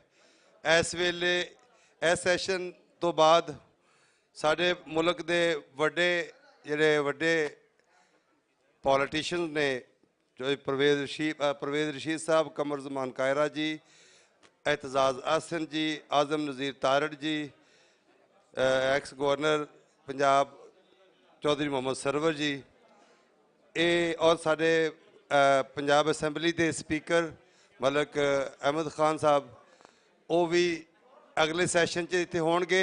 सो साडी पंजाब दे नाल जुड़ी हुई सियासत, सूझवान भी ने, सारे वड्डे नां ने, सारिਆਂ ਨੂੰ ਕਹਾਂਗਾ कि इत्थे बैठ जाओ ते तस्वीर ਇੱਥੇ ਯਾਰ ਗੱਲ ਸੁਣੋ। ਇਹ ਜਿਹੜੇ ਲੋਕ ਜਿਹੜੇ ਮੋਬਾਈਲਾਂ ਵਾਲੇ ਕਿਉਂ ਇਸ ਤਰ੍ਹਾਂ ਅਚਾਨਕ ਆ ਗਏ? ਤੁਹਾਨੂੰ ਇੱਥੇ ਬੁਲਾਇਆ ਕਿਸੇ ਨੇ? ਇੰਨੀਆਂ ਕੱਚੀਆਂ ਤੁਸੀਂ ਕਰ ਦਿਓ। ਇਹ ਜਗ੍ਹਾ ਵੀ ਛੱਡੋ, ਇੱਥੇ ਮਹਿਮਾਨ ਬਹਿਣੇ ਨੇ। ਯਾਰ ਬਹੁਤ ਇਸ ਤਰ੍ਹਾਂ ਕੜਮਾਸ ਪੈ ਜਾਂਦਾ।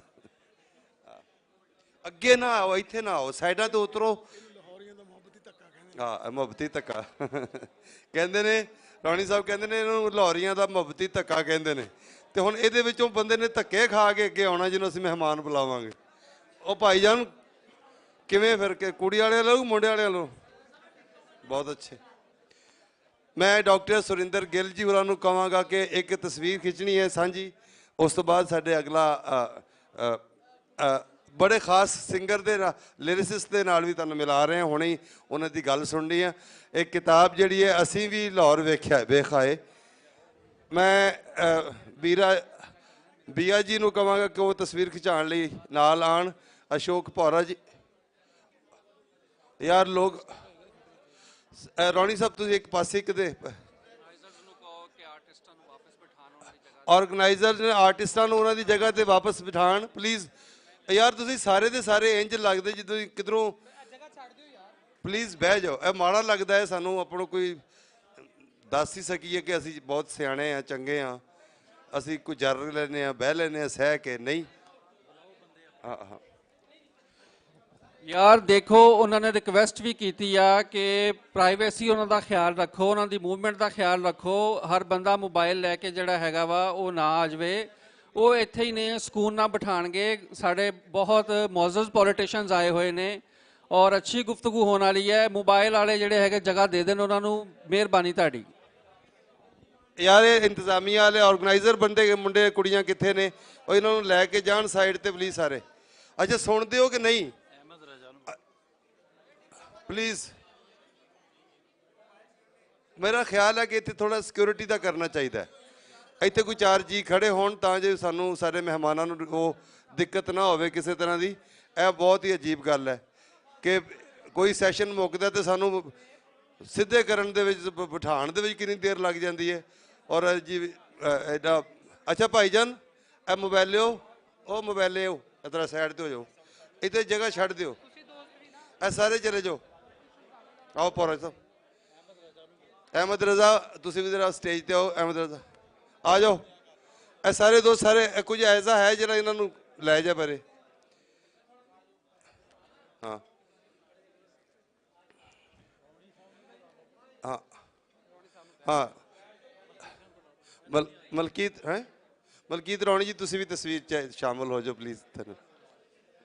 ਇਹ ਕਿਤਾਬ ਹੈ ਅਸੀਂ ਵੀ ਲਾਹੌਰ ਵੇਖ ਆਏ, ਪਿਛਲੀ ਕਾਨਫਰੰਸ ਦੀ ਸਾਰੀ ਰੂਦਾਤ, ਜਿਹੜੇ 1958 ਤੋਂ ਲੈ ਕੇ 2024 ਤੱਕ ਜਿਹੜੀਆਂ ਵੱਡੀਆਂ ਹੈ ਤੇ ਪੰਜਾਬ 'ਚੋਂ ਲਾਹੌਰ ਵੇਖਣ ਆਈਆਂ, ਉਹਨਾਂ ਦੇ ਆਰਟੀਕਲ, ਉਹਨਾਂ ਦੀਆਂ ਤਸਵੀਰਾਂ, ਉਹਨਾਂ ਦੀਆਂ ਰਿਪੋਰਟਸ ਇਸ ਕਿਤਾਬ ਦੇ ਵਿੱਚ ਸ਼ਾਮਲ ਨੇ।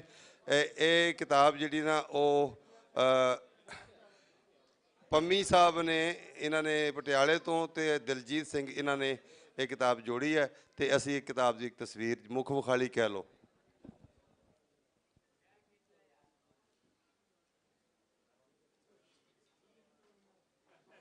ਥੈਂਕ ਯੂ ਸਰ, ਸਭ ਮਹਿਮਾਨਾਂ ਦਾ ਸ਼ੁਕਰੀਆ।